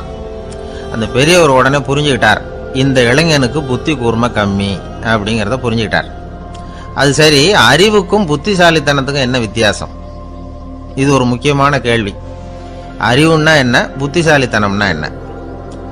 இதே கேள்வியை சாக்ரட்டிஸ் கிட்ட அவருடைய சீடன் ஒருத்தன் கேட்டானான். ஐயா, அறிவுக்கும் புத்திசாலித்தனத்துக்கும் என்னங்க வித்தியாசம் அப்படின்னு கேட்டிருக்கான். சாக்ரட்டிஸ் நிமிர்ந்து பார்த்துருக்கிறார் அந்த சீடனை. அதுக்கப்புறம் சொன்னாராம், நான் சொல்றேன் உன்னுடைய கேள்விக்கு பதில், ஆனா அதுக்கு முன்னாடி நீ ஒரு காரியம் பண்ணணும்னாரான். என்னங்க செய்யணும் சொல்லுங்கன்னு இருக்கான். அதோ பாரு, ஒரு பெரியவர் உட்காந்துருக்கிறாரு, அவர்கிட்ட போ, இங்கேருந்து பக்கத்தில் இருக்கிற அந்த கிராமத்துக்கு போய் சேர எவ்வளவு நேரம் ஆகும் அப்படின்னு கேட்டுட்டு வா அப்படி சொன்னார் சாக்ரட்டிஸ். சரின்னு சொல்லிவிட்டு இவன் போனான். அந்த பெரியவர் முன்னாடி போய் நின்னான். ஏங்க பெரியவரை, இங்கேருந்து அதோ தெரியுத அந்த கிராமத்துக்கு போய் சேர்றதுக்கு எவ்வளவு நேரம் ஆகும் அப்படின்னு கேட்டான். பெரியவர் நிமிர்ந்து பார்த்தார், ஆனால் பதில் எதுவும் சொல்லலை. இவன் மறுபடியும் ஒரு தடவை அதே கேள்வி அவர்கிட்ட கேட்டான். என்னங்க, நான் கேட்குறது உங்கள் காதில் விழுதா? அந்த கிராமத்துக்கு போய் சேர்றதுக்கு எவ்வளோ நேரம் ஆகும் அப்படின்னு சொல்லி மறுபடியும் கேட்டான். அப்பவும் அவர் பதில் சொல்லலை. உடனே அவன் மனசுக்குள்ளே முடிவு பண்ணிக்கிட்டான், சரி பெரியவர் ஒரு மாதிரியாக தெரிகிறார், புத்தி சுவாதீனம் சரியில்லாத ஒரு மாதிரி தெரியுது அப்படின்னு நினச்சிக்கிட்டே வந்த வழியிலே திரும்பி வந்துட்டான். கொஞ்சம் தூரம் நடந்திருப்பான். இப்போ அந்த பெரியவர் மறுபடியும் கூப்பிட்டார், இளைஞனே இப்படி வாடினார். இவனுக்கு ஒன்றும் புரியல. மறுபடியும் திரும்பி நடந்தான். அவர் முன்னாடி போய் நின்னான். பெரியவர் சொன்னார், தம்பி, இங்கேருந்து அந்த கிராமத்துக்கு போய் சேர்றதுக்கு 5 நிமிஷம் ஆகும் அப்படின்னார். இப்போ அந்த இளைஞன் அந்த முதியவரை ஒரு மாதிரியாக பார்க்க ஆரம்பித்தான். அதுக்கப்புறம் கொஞ்சம் யோசித்தான். பிறகு அவர்கிட்டே கேட்டுட்டான், ஏங்க பெரியவரை, இதே பதிலை அப்போவே என்கிட்ட சொல்லியிருக்கலாமே, என்னை திரும்பி போன்னு சொல்லிவிட்டு பாதி தூரம் போனதுக்கப்புறம் மறுபடியும் கூப்பிட்டு அதுக்கப்புறம் இப்படி சொல்கிறீங்களே, இது நியாயமா அப்படின்னா. பெரியவர் சிரிச்சார். அதுக்கப்புறம் சொன்னார், ஏன்பா, நீ எவ்வளவு வேகமாக நடக்கிறேங்கிறத பார்க்காம நீ கிராமத்துக்கு போய் சேர வேண்டிய நேரத்தை எப்படி என்னால் சொல்ல முடியும்? அதனால தான் உன்னை கொஞ்சம் தூரம் நடக்க விட்டு உன்னுடைய நடையின் வேகம், அந்த கிராமம் இருக்கிற தூரம் ரெண்டையும் கணக்கு போட்டு அதுக்கப்புறம் நேரத்தை சொன்னேன்னார். சீடன் வந்து தலை குனிந்தான். அப்படியே திரும்பி வந்து சாக்ரட்டிஸ் முன்னாடி நின்னான். சாக்ரட்டிஸ் இப்போ சொல்றார், தம்பி, அதுக்கு பேர் தான் புத்திசாலித்தனம். இந்த அறிவு கூர்மை வந்து எல்லா இளைஞர்களுக்கும் வரணும் அப்படிங்கிறதுக்காகத்தான் கத்தியை தீட்டாத புத்தியை தீட்டு அப்படின்னு பெரியவங்கள்லாம் சொல்லிட்டு இருக்கிறாங்க. புத்தியை தீட்டுறவங்கெல்லாம் வாழ்க்கையில் அறிவாளியாராங்க, தீட்டாதவங்க கோமாளியாராங்க. இதுதான் இன்னைக்கு நடக்கிறது. அதனால அறிவு கூர்மைங்கிறது வேற. இந்த காலத்து ஆசாமி ஒருத்தர் இன்னொருத்தரை பார்த்து கேட்டார், ஏங்க, ஒரு விமானம் இங்கேருந்து புறப்பட்டு 2 மணி நேரத்தில் மதுரைக்கு போய் சேருது. நல்லா கவனிங்க, ஒரு விமானம் இங்கேருந்து புறப்பட்டு 2 மணி நேரத்தில் மதுரைக்கு போய் சேருது அப்படின்னா என்னோட வயசு என்னன்னு கேட்டார். இவர் கேட்கறதுல ஏதாவது அர்த்தம் இருக்கா? அதாவது இங்கேருந்து புறப்பட்டு 2 மணி நேரம் ஆகுது மதுரைக்கு போகிறதுக்கு, அப்படின்னா என் வயசு என்னன்னு கேட்குறாரு. இதை கேட்ட உடனே அவர் பதில் சொன்னார், அப்படின்னா உங்களோட வயசு 20 அப்படின்னார். எப்படிங்க அவ்வளவு கரெக்டா சொன்னீங்க அப்படின்னு கேட்டார். வேற ஒண்ணும் இல்ல, எங்க பக்கத்து வீட்டுல ஒரு முழு பைத்தியம் இருக்கு, அதோட வயசு 40. அப்படின்னா உன் வயசு 20 தான் இருக்கணும் அப்படின்னார். அரை பைத்தியம்னு முடிவு பண்ணிக்கிட்டார். அதனால வாழ்க்கையில அறிவு கூர்மைங்கிறது ரொம்ப அவசியம். அந்த புத்திசாலித்தனம் இருக்கிறவங்க வாழ்க்கையில வெற்றி பெறுவது நிச்சயம். சாலை ஓரமா அழுதுகிட்டு உட்காந்துருந்தான். பிச்சை எடுத்து சாப்பிடுற ஒருத்தன் அந்த பக்கமா வந்தான்.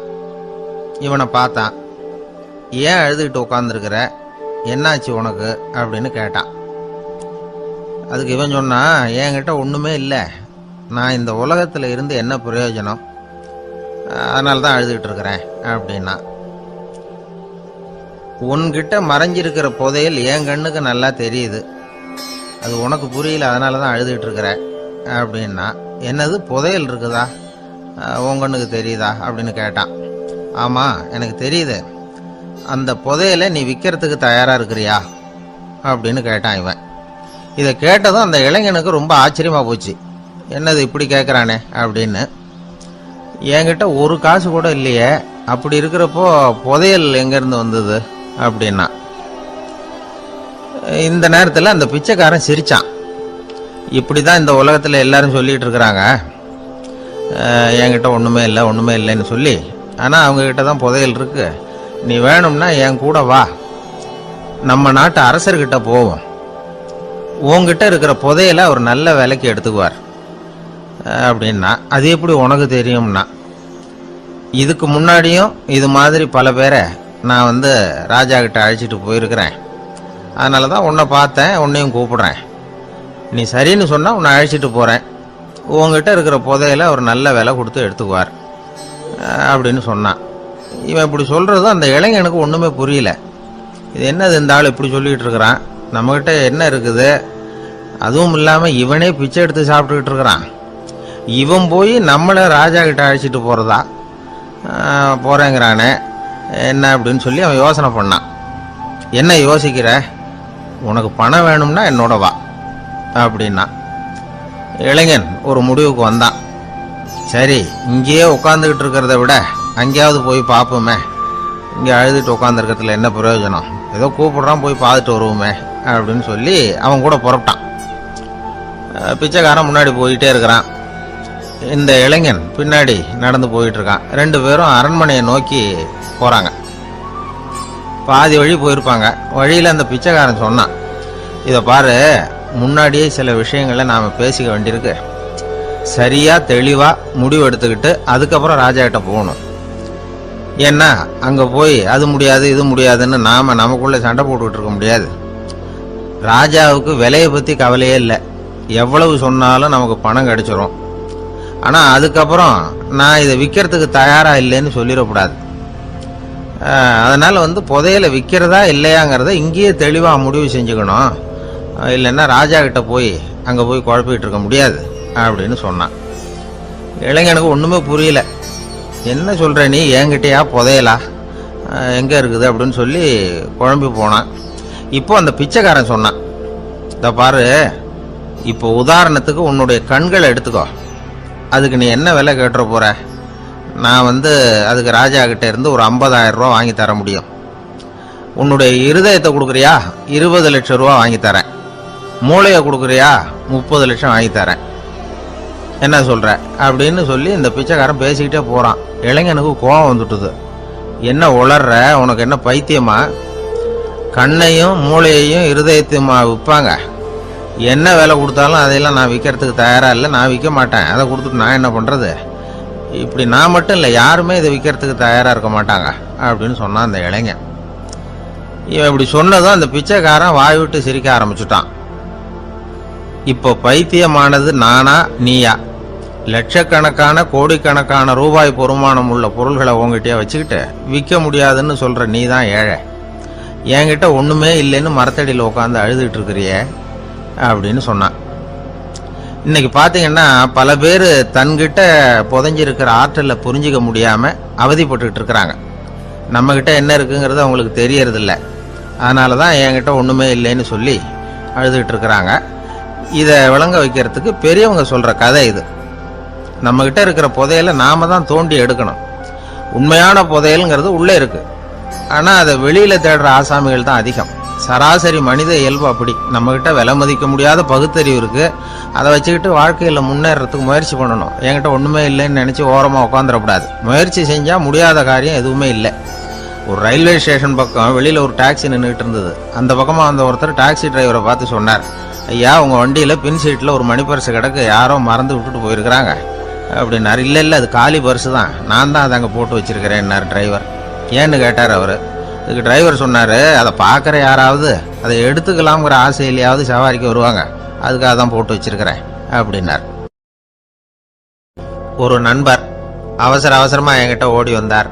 அப்புறம் சொன்னார், என்னால் நம்பவே முடியல சார், என் பையனா இப்படி அப்படின்னு சொல்லி ஆச்சரியப்பட்டார். உங்கள் பையன் அப்படி என்னதான் செஞ்சுட்டான்னு கேட்டேன். என்னால் முடியாத ஒரு காரியத்தை அவன் சுலபமாக செஞ்சுட்டான் சார் அப்படின்னார். அது என்ன, உங்களால் முடியாத காரியத்தை அவன் செஞ்சுட்டாங்கிறீங்க, அது என்ன காரியம்னு தான் சொல்லுங்களேன். என்ன, 5ஆம் வகுப்புல அவன் ஒரே தடவையில் பாஸ் ஆகிட்டான் சார், அதாவது ஒரே அட்டம்ப்டில் பாஸ் ஆகிருக்கிறான் அப்படின்னார். மூச்சு வாங்க. கஷ்டப்பட்டு பரீட்சை எழுதினவன் அவன், இவருக்கு மூச்சு வாங்குது. நம்மால செய்ய முடியாத ஒரு காரியத்தை இன்னொருத்தர் செய்யும் போது அது நமக்கு ஆச்சரியமா தெரியுது. இப்ப சர்க்கஸ் பாக்குறோம், அங்க ஒருத்தர் அந்த இடத்துல தொங்குறார். அதை பாக்குறப்போ அது நமக்கு ஆச்சரியமா தெரியுது. ஏன்னா அது மாதிரி அந்த இடத்துல தொங்குறதுங்கிறது நம்மால முடியாத காரியம். நம்மால முடியாத ஒண்ண அடுத்த ஒருத்தர் ரொம்ப சுலபமா செய்யறப்போ நாம மருள்வது இயற்கை. இதைத்தான் தொல்காப்பியம் மருட்கை அப்படின்னு சொல்லுது. இந்த வியப்பு இருக்குதே, இது 4 வகையில ஏற்படுதான். அதையும் தொல்காப்பியம் தான் சொல்லுது. அது என்ன 4 வகை அப்படின்னா, முதல் வகை எப்படின்னா புதுமையான அரிய செயல்களை செய்வது. 2வது வகை என்னன்னா பெரிய செயல்களை செய்யறது. 3வது வகை எப்படின்னா மிக நுட்பமான செயல்களை செய்யறது. 4வது வகை ஆக்கம் தரும் செயல்களை செய்யறது. புதுமை, பெருமை, சிறுமை, ஆக்கமோடு மதினம் சாலா மருட்கை 4 அப்படிங்கிறது தொல்காப்பியம். இன்னைக்கு விஞ்ஞானம் புதுசா எதையோ கண்டுபிடிச்சிக்கிட்டு இருக்குது. அந்த கண்டுபிடிப்புகளை எல்லாம் பார்க்கறப்போ ஆரம்பத்துல ஆச்சரியமா இருக்கு, அதுக்கப்புறம் நமக்கு பழகி போடுது. வானொலி பெட்டி புதுசா வந்தப்போ அதை சுற்றி எவ்வளவு கும்பல், ஒரு பெட்டி பேசுது அப்படிங்கிறது எவ்வளவு வியப்புக்குரிய விஷயம். இப்ப யாரும் வானொலி பெட்டியை ரொம்ப ஆச்சரியத்தோட பாக்குறது இல்ல. வச்சிருந்தாதான் ஆச்சரியமா பார்ப்பாங்க சில பேர். இந்த காலத்துல எப்படி வச்சிருக்கிறாரேன்னு சொல்லி மாறா அதை அலட்சியமாவும் பார்க்க ஆரம்பிச்சுட்டாங்க.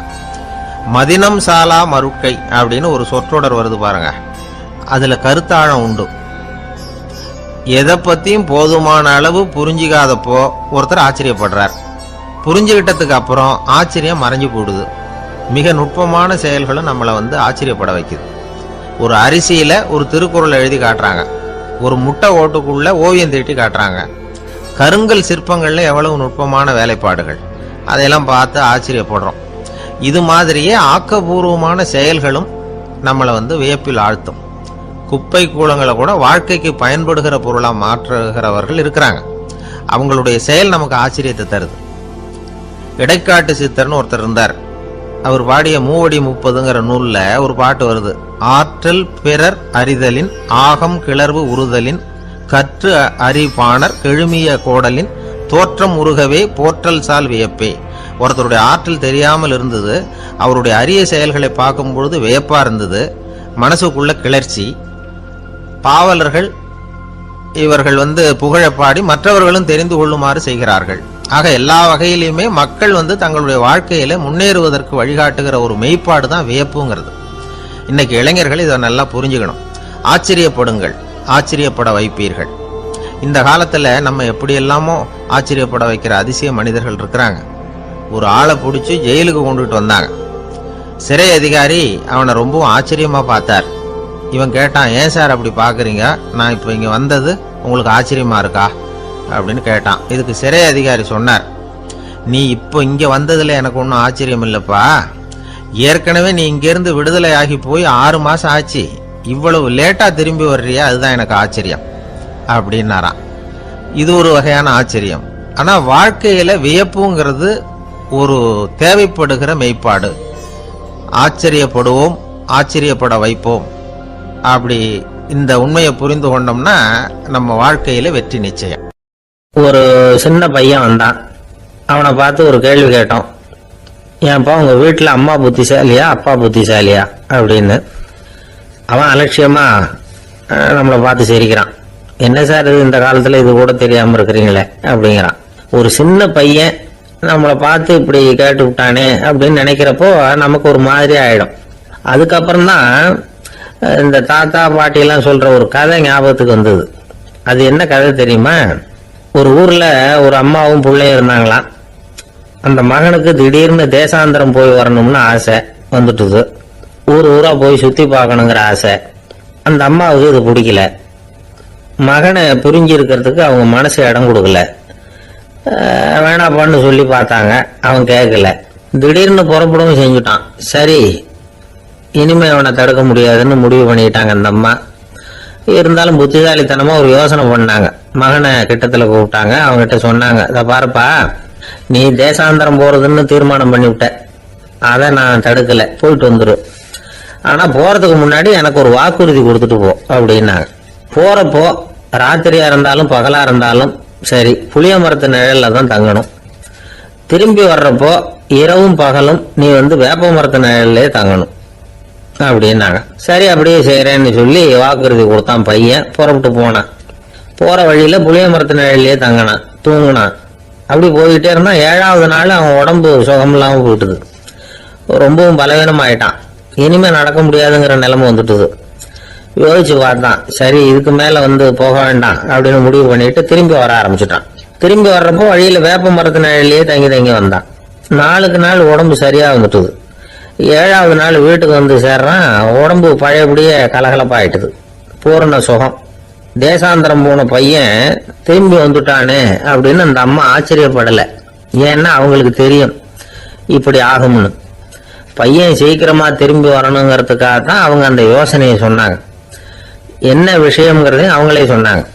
மகனே, புளிய மரத்து நிழல் உடம்புக்கு உஷ்ணத்தை கொடுக்கும், சீக்கம் உண்டாக்கும். அதனால நீ தொடர்ந்து புளிய மரத்து நிழல்ல தங்கினாவே நோய்க்கு ஆளாயிட்ட. அதனால நல்ல பயணத்தை முடிச்சுக்கிட்டு திரும்பி வரணுங்கிற முடிவுக்கு வந்துட்ட. திரும்பி வர்றப்போ நீ தங்கினது வேப்ப மரத்து நிழல். அது உடம்புக்கு குளிர்ச்சியை தரக்கூடியது, நோயை தீர்க்கக்கூடியது. அதனால சுகமா வீட்டுக்கு சேர்ந்துட்ட. உன்னோட தேசாந்திர பயணத்தை தடுக்கிறதுக்காக தான் இப்படி பண்ணனேன் அப்படின்னாங்களாம் அந்த அம்மா. பாத்தீங்களா அம்மாவோட புத்திசாலித்தனத்தை? அப்பாவா இருந்தா இப்படியா பண்ணுவார்? ஒரு அப்பா பையன்கிட்ட 10 ரூபா கொடுத்து இதை எடுத்துக்கிட்டு அடுத்த ஊருக்கு போய் அங்க இருக்கிற மாமா கிட்ட இதை கொடுத்துட்டு வாடா, வழியில எங்கேயாவது மரத்தடியில படுத்து தூங்கி விடாத அப்படின்னு எச்சரிக்கை பண்ணி அனுப்புனாராம். பையனுக்கு எச்சரிக்கையா வாழறது எப்படிங்கிறத கத்து கொடுக்கறதுக்காக இப்படி பண்ணார். அவன் பணத்தை வாங்கிட்டு போனான். அப்பா சொன்னதை மறந்துட்டு ஒரு மரத்தடியில படுத்து தூங்கிட்டான். அவனுக்கு தெரியாம அவன் பின்னாடியே போன அப்பா அவன் கையில இருந்த அந்த 10 ரூபாயை நைஸா எடுத்துட்டு வந்துட்டார். அவன் பையில தானே வச்சிருந்தான், அது தெரியாம எடுத்துட்டு வந்துட்டார். அவன் தூங்கிட்டு இருக்கான். எடுத்துட்டு ஒரு மறுபடியும் வீட்டுக்கு வந்துட்டார். பையன் முழிச்சுக்கிட்டு பைய தடவி பார்க்கறான், பணத்தை காணும். அழுதுகிட்டே திரும்பி வந்தான். அப்பா கிட்ட விஷயத்த சொன்னான். அப்பா சிரிச்சுக்கிட்டே சொன்னார், அதுக்குதான்ப்பா ஆரம்பத்திலேயே எச்சரிக்கை பண்ணினேன், இனிமேலாவது நீ ஜாக்கிரதையா இருக்கணும் அப்படிங்கிறதுக்காக தான் இப்படி பண்ணினேன். அந்த பணம் எங்கேயும் போயிடல, நான் தான் அதை உனக்கு தெரியாம எடுத்து வச்சிருக்கிறேன். இதோ பாரு அப்படின்னு சொல்லிட்டு சைடு பாக்கெட்ல கையை விட்டா அது ஓட்டையா இருக்கு.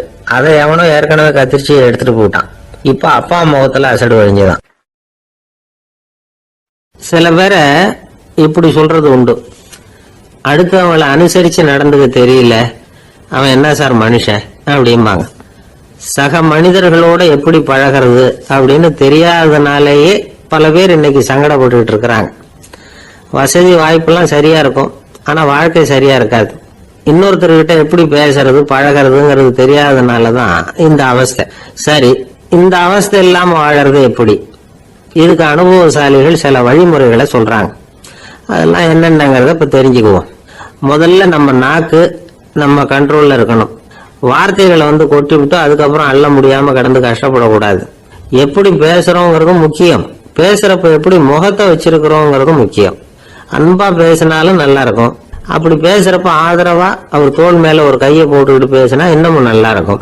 2வது விஷயம், இன்னொருத்தர்கிட்ட பேசுறப்போ வாக்குறுதிகளை அள்ளி வீசக்கூடாது. கொடுக்கிற வாக்குறுதி குறைச்சலா இருக்கணும்.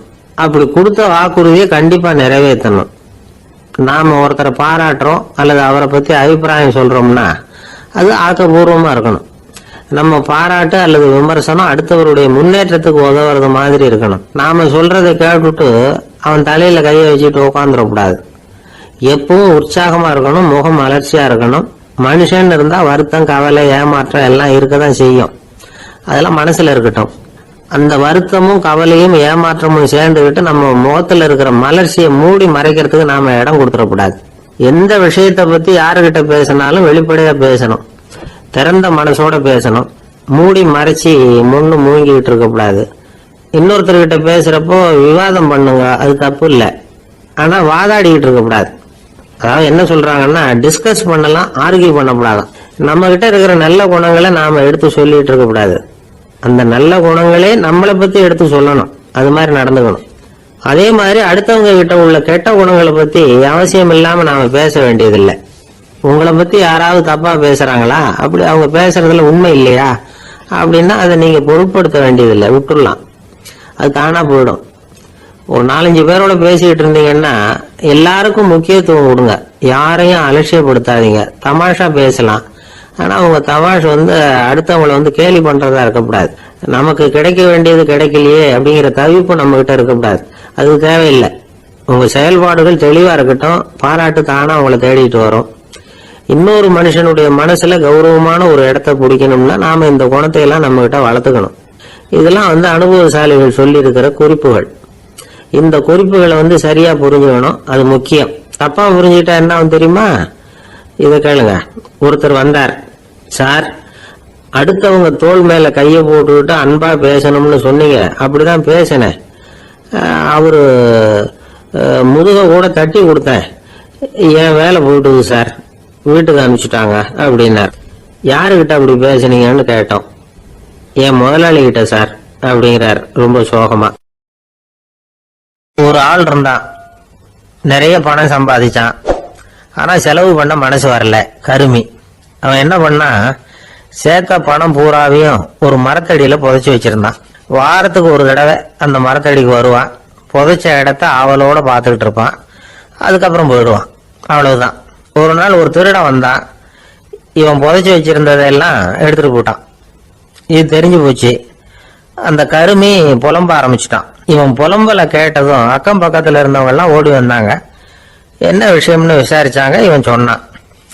ஒரு பெரியவர் கேட்டார், ஏப்பா வாரம் இந்த இடத்த பாக்குறதாக சொன்னியே, எப்பவாவது இதுல இருக்கிற பணத்தை எடுத்து செலவு பண்ணிருக்கியா அப்படின்னு கேட்டார்.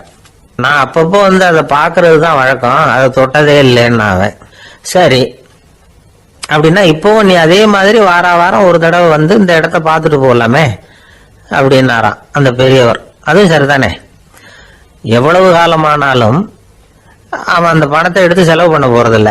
அப்படி இருக்கிறப்ப உள்ளே பணம் இருந்தாலும் ஒண்ணுதான், இல்லாம போனாலும் ஒண்ணுதான். இதுல இருந்து என்ன புரியுதுன்னா, ஒருத்தர்கிட்ட இருக்கிற பணத்தை கொண்டு அவர் பணக்காரரா ஏழையா அப்படின்னு முடிவு செய்யறது சரியில்லை. அந்த செல்வத்தை அனுபவிக்கிற திறன், பயன்படுத்துற திறன், அதை வச்சுதான் அவர் ஏழையா பணக்காரரா அப்படிங்கிறத நிர்ணயம் பண்ணணும். அதுதான் சரி. செலவு பண்ண தெரியாதவன் சேகரம் பண்ணிட்டே இருக்கிறதுனால என்ன பிரயோஜனம்? தலைமுடியே இல்லாதவன் தாராளமா சீப்புகளை வாங்கி சேகரம் பண்றது மாதிரி தானே இது. சில சமயம் செலவு பண்ண நாம தயாரா இருந்தா கூட அந்த செல்வம் நமக்கு பயன்படுறதில்லை.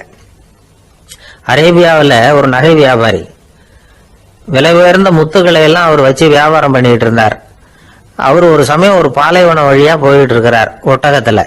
அப்போ திடீர்னு கடுமையான புயல் வீச ஆரம்பிச்சுட்டுது. திசை தவறி இவர் எங்கேயோ வந்துட்டார். கூட வந்தவங்களையும் காணல, எங்க போனாங்களோ தெரியல. இவர் ரொம்ப பயந்து போய் அங்கேயும் எங்கேயுமா அலைஞ்சு திரியிறார். வழியே தெரியல, பசி கடுமையாயிட்டுது. ஒட்டகத்து முதுகுல ஒரு மூட்டை இருந்தது, அதை பிரிச்சு பார்த்தார். உள்ள ஏதாவது இருக்கான்னு தேடி பார்க்கிறார். அது வரைக்கும் கண்ணுல தட்டுப்படாத அபூர்வமான ஒரு பை கண்ணில் பட்டுது. ஆஹா, அதுல ஏதாவது சாப்பிட்றதுக்கு இருக்கும் அப்படின்னு நினைச்சு ஆவலா அதை பிரிச்சு பார்க்கிறார். அந்த பையில விலை உயர்ந்த முத்துக்கள் நிறைய இருந்துதான். அப்பதான் அவர் நினைச்சாராம், விலை உயர்ந்த முத்துக்கள் கூட சாப்பிட்றதுக்கு உணவாக முடியாது அப்படிங்கிறத புரிஞ்சுக்கிட்டாராம். எந்த நேரத்துல எது நமக்கு தேவையோ அது நமக்கு தாராளமா கிடைக்கணும். அப்படி அது கிடைக்கிறதுக்கு நம்ம கிட்ட இருக்கிற செல்வம் பயன்படணும். அது நமக்கும் பயன்படலாம், நம்ம மூலமா அடுத்தவங்களுக்கும் பயன்படலாம். அதுதான் செல்வத்தின் பயன். ஒரு மரத்தடியில ஒருத்தன் உட்காந்து அழுதுகிட்டு இருந்தான். அந்த பக்கமா வந்த இன்னொருத்தன் ஏப்பா அழுதுகிட்டு இருக்கிறேன்னு கேட்டான். இந்த இடத்துலதான் பூமிக்கு அடியில பணம் இருக்குது, புதைச்ச இடம் தெரியல, அதான் அழறேன் அப்படின்னா. நல்லா ஞாபகப்படுத்தி பாரு, எந்த இடத்துல புதைச்ச அப்படின்னு கேட்டான் இவன். அது எப்படி எனக்கு தெரியும், புதைச்சு வச்சிருக்கிறவன் நான் இல்லையே, எங்க எழுத்து வீட்டுக்காரன் அப்படின்னானா இவன். ஒரு பல்கலைக்கழகம், அங்க ஒரு இலக்கிய பேராசிரியர், அவர் பாடம் நடத்திக்கிட்டு இருந்தார். ராபர்ட் பிரௌனிங் எழுதிய கவிதைகளை பத்தி சொல்லிட்டு இருக்கிறார். மாணவர்களும் ரொம்ப அக்கறையா அதை கேட்டுக்கிட்டு இருக்கிறாங்க. ஒரு குறிப்பிட்ட கவிதையை பத்தி சொல்லும்போது அந்த பேராசிரியருக்கே ஒரு சந்தேகம். அதாவது அந்த கவிதையின் சரியான அர்த்தம் என்னங்கிறதுல சந்தேகம். பேராசிரியர் யோசனை பண்ணார். அந்த கவிதையை முழுசா புரிஞ்சுக்க முடியல. அதனால மாணவர்களை பார்த்து சொன்னார், மாணவர்களே, ஒரு நாள் பொறுத்துவங்க, இந்த கவிதையை எழுதின கவிஞர் எங்க வீட்டுக்கு பக்கத்துல தான் இருக்கிறாரு. இன்னைக்கு சாயந்தரம் நான் அவரை நேரிலேயே போய் பாக்குறேன், பார்த்து இதுக்கு என்னங்க அர்த்தம்னு கேட்டுட்டு வந்துடுறேன், அதுக்கப்புறம் உங்ககிட்ட சொல்றேன் அப்படின்னாரா. அன்னைக்கு சாயந்தரமே அந்த பேராசிரியர் கவிஞரை தேடிக்கிட்டு போயிட்டார். கவிஞர் அவங்க வீட்டுல அவர் பாட்டு உட்காந்துருந்தாராம். இவரு போய் அவர் முன்னாடி உட்கார்ந்தார். அப்புறம் கேட்டார், ஐயா, அந்த கவிதையின் முழு பொருள் என்னன்னு தெரிஞ்சுட்டு போறதுக்காக வந்திருக்கிறேன் அப்படின்னாராம். எந்த கவிதை அப்படின்னாராம் அவரு. இவர் அந்த கவிதையை சொல்லியிருக்கார். கவிஞர் கொஞ்சம் யோசனை பண்ணிவிட்டு அப்புறம் சொன்னாராம், பேராசிரியரே, நீங்க கொஞ்சம் தாமதமா வந்துட்டீங்கன்னாராம். இவருக்கு ஒன்னும் புரியல. நீங்க என்ன சொல்றீங்க, நான் தாமதமா வந்துட்டேன்னா?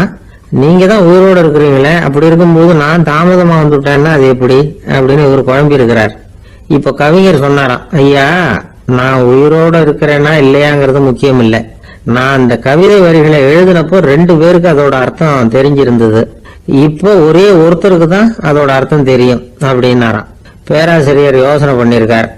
அப்படின்னா அந்த ஒருத்தர் கவிஞர் ராபர்ட் பிரௌனிங்கை தவிர வேற யாரா இருக்க முடியும்? இவர் தான் அப்படிங்கறத அவர் மனசுல நினைச்சுக்கிட்டார். அதனால சொன்னார், ஐயா, நான் தாமதமா வரல, அந்த கவிதையின் பொருள் என்ன அது சொல்லுங்கன்னார். பேராசிரியரே, நான் சொல்றது உங்களுக்கு புரியலன்னு நினைக்கிறேன். நான் இந்த வரிகளை எழுதினப்போ 2 பேருக்கு அதோட அர்த்தம் தெரிஞ்சிருந்தது. அந்த 2 பேர் யாருன்னா, ஒருத்தர் ராபர்ட் பிரௌனிங், அதாவது நான், இன்னொருத்தர் கடவுள். இப்போ அது கடவுளுக்கு மட்டும்தான் தெரியும். நானே இதை பத்தி பல தடவை யோசனை பண்ணி பார்த்தேன். இது ரொம்ப அழகானது, ஆனாலும் ரொம்ப வழுக்கலானது. அதை பிடிச்சிட்டோம்னு நினைச்சிட்டு இருக்கும் பொழுதே காத்து மாதிரி அது உங்ககிட்ட இருந்து ஓடி போயிடுது. எனக்கு ரொம்ப வருத்தமா தான் இருக்குது. நிச்சயமா நான் தான் இந்த வரிகளை எழுதியிருக்கிறேன். அதுல அர்த்தம் இருக்குங்கிறது எனக்கு தெரியும், அதை நான் உணர்றேன். ஆனா நீங்க என்ன மன்னிக்கணும், எனக்கே கூட அதை என்னால விளக்க முடியல. அப்படி இருக்கும்போது உங்களுக்கு எப்படி அதை நான் விளக்க முடியும் அப்படின்னு அந்த கவிஞர். அனுபவிக்கப்படக்கூடிய எல்லாமே விளக்கப்படக்கூடிய ஒன்றல்ல, விளக்கப்படும் எல்லாமே அனுபவிக்கப்படக்கூடிய ஒன்றல்ல அப்படிங்கிறது ஞானிகளுடைய கருத்து. அதுக்காக தான் அந்த சம்பவம். வாழ்க்கையில நீங்கள் தொடர்ந்து ஆய்வு செய்து கொண்டே இருக்கக்கூடிய விளக்கங்களை ஒருபோதும் அடைய முடியாத பரிமாணங்கள் இருக்கிறதுனாலதான் அது அலுப்பு தட்டாம இருக்குது.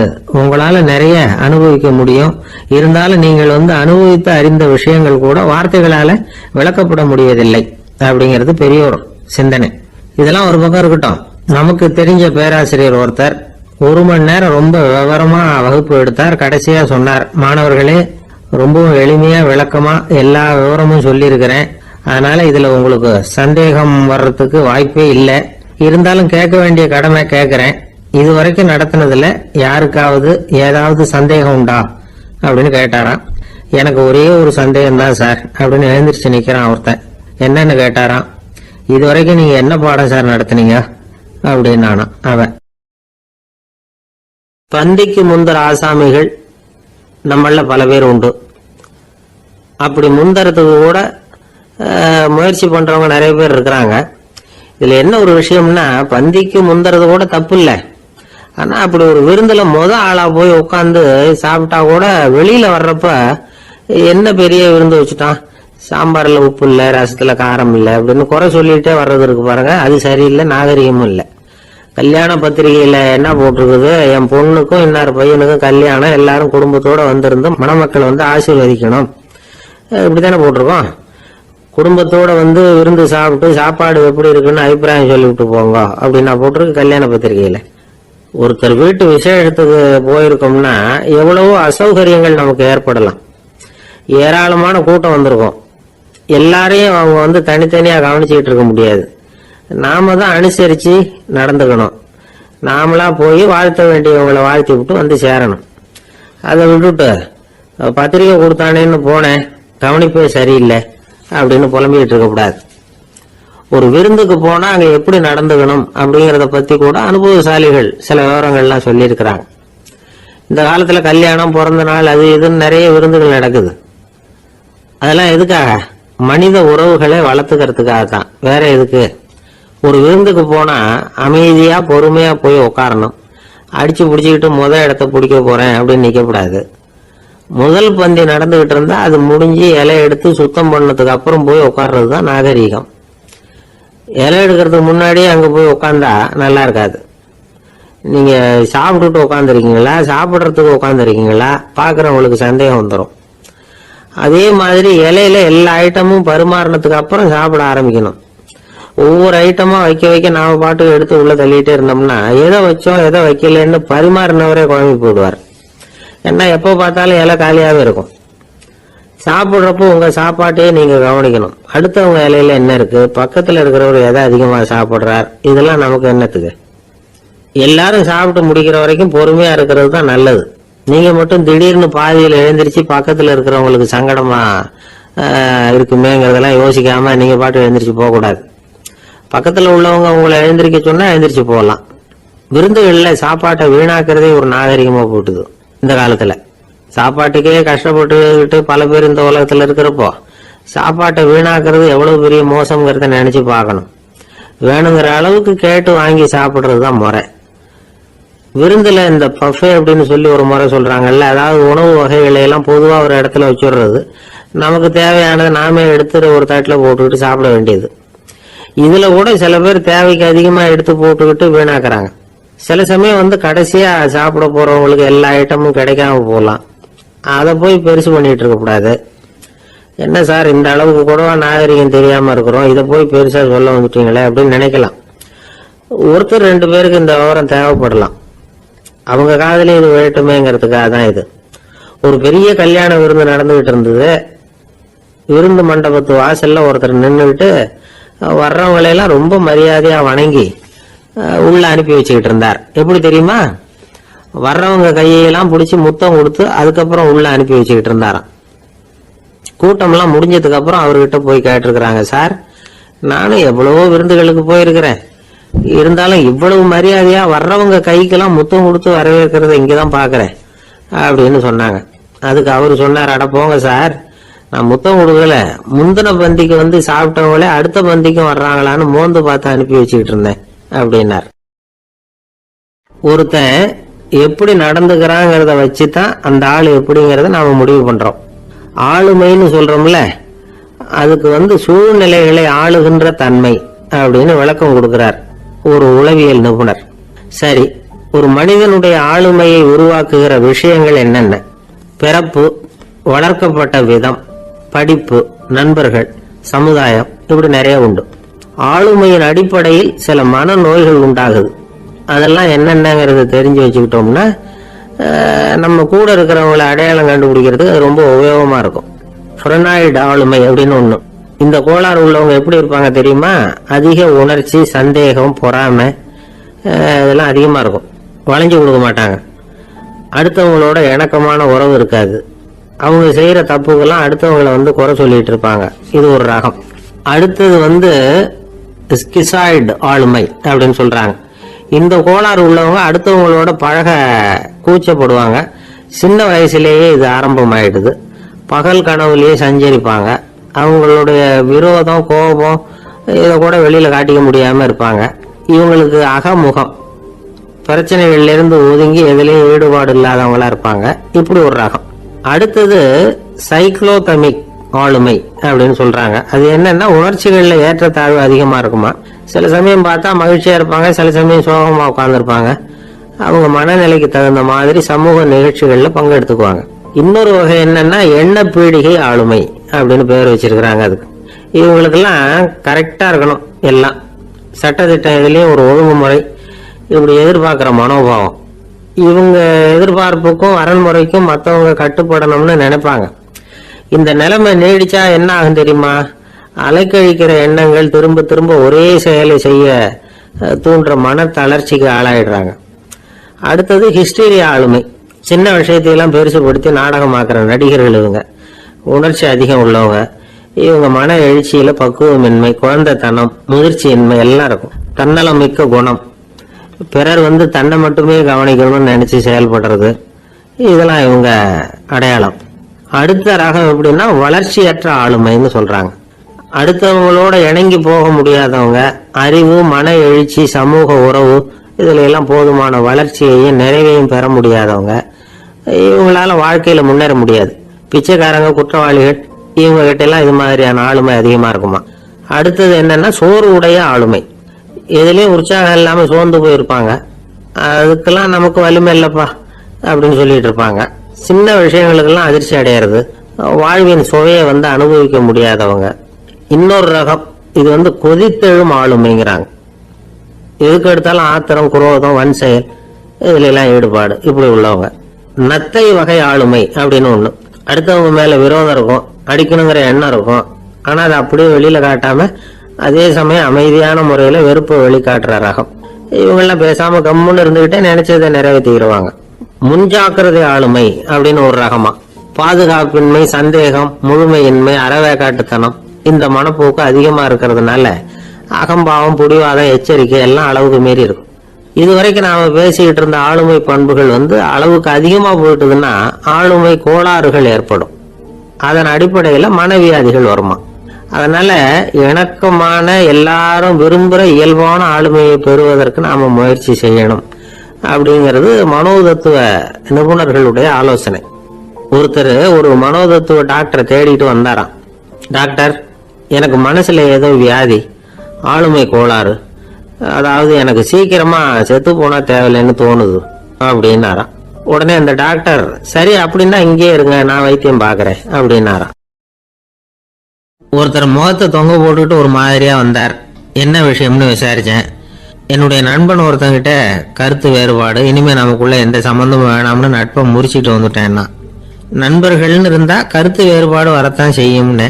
கருத்து வேறுபாடு வராம இருக்கிறதுக்கு ஏதாவது வழி உண்டா அப்படின்னு கேட்டாங்க.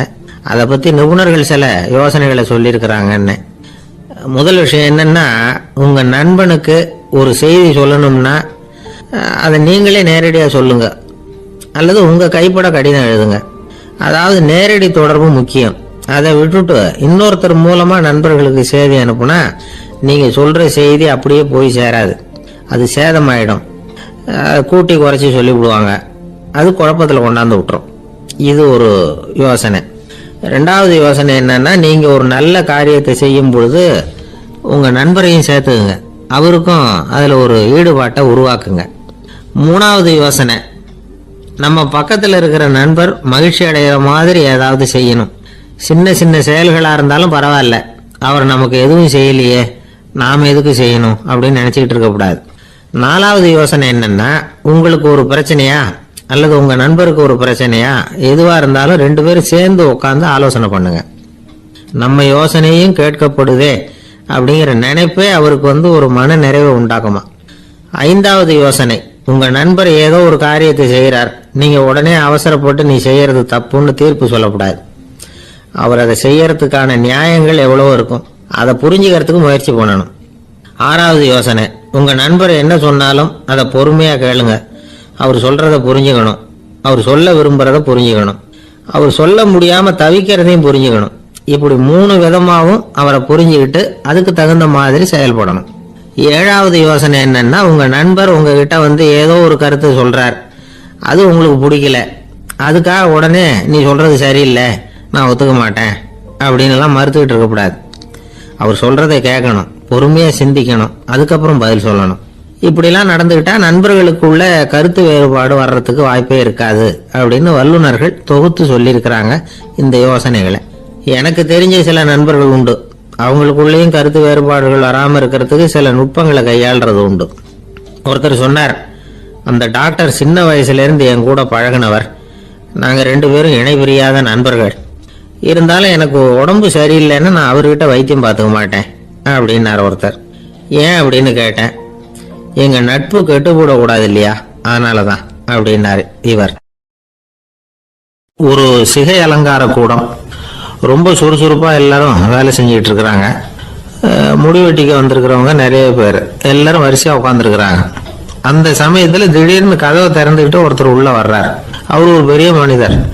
அவரும் முடி வெட்டிக்கிறதுக்காக தான் உள்ள வந்திருக்கிறார். அவரை பார்த்த உடனே அங்கே வரிசையில் உட்காந்துருந்தவங்க எல்லாரும் எழுந்திரிச்சு அவர்கிட்ட வந்துட்டாங்க. அவரை சுற்றி நின்றுட்டாங்க. எப்படி இருக்கிறீங்க, நல்லா இருக்கீங்களா அப்படின்னு விசாரிக்க ஆரம்பிச்சிட்டாங்க. எல்லாம் முடிஞ்சதும் வந்தவர் கேட்டார், வரிசையில் கடைசியாக இருக்கிறவர் யார் அப்படின்னு கேட்டார். ஏன்னு கேட்டாங்க. நான் அதுக்கு அடுத்தபடியாக உட்காரணும், அதுக்காக தான் கேட்குறேன் அப்படின்னார். உடனே அங்கே இருந்தவங்க எல்லாம் என்ன சொன்னாங்க தெரியுமா?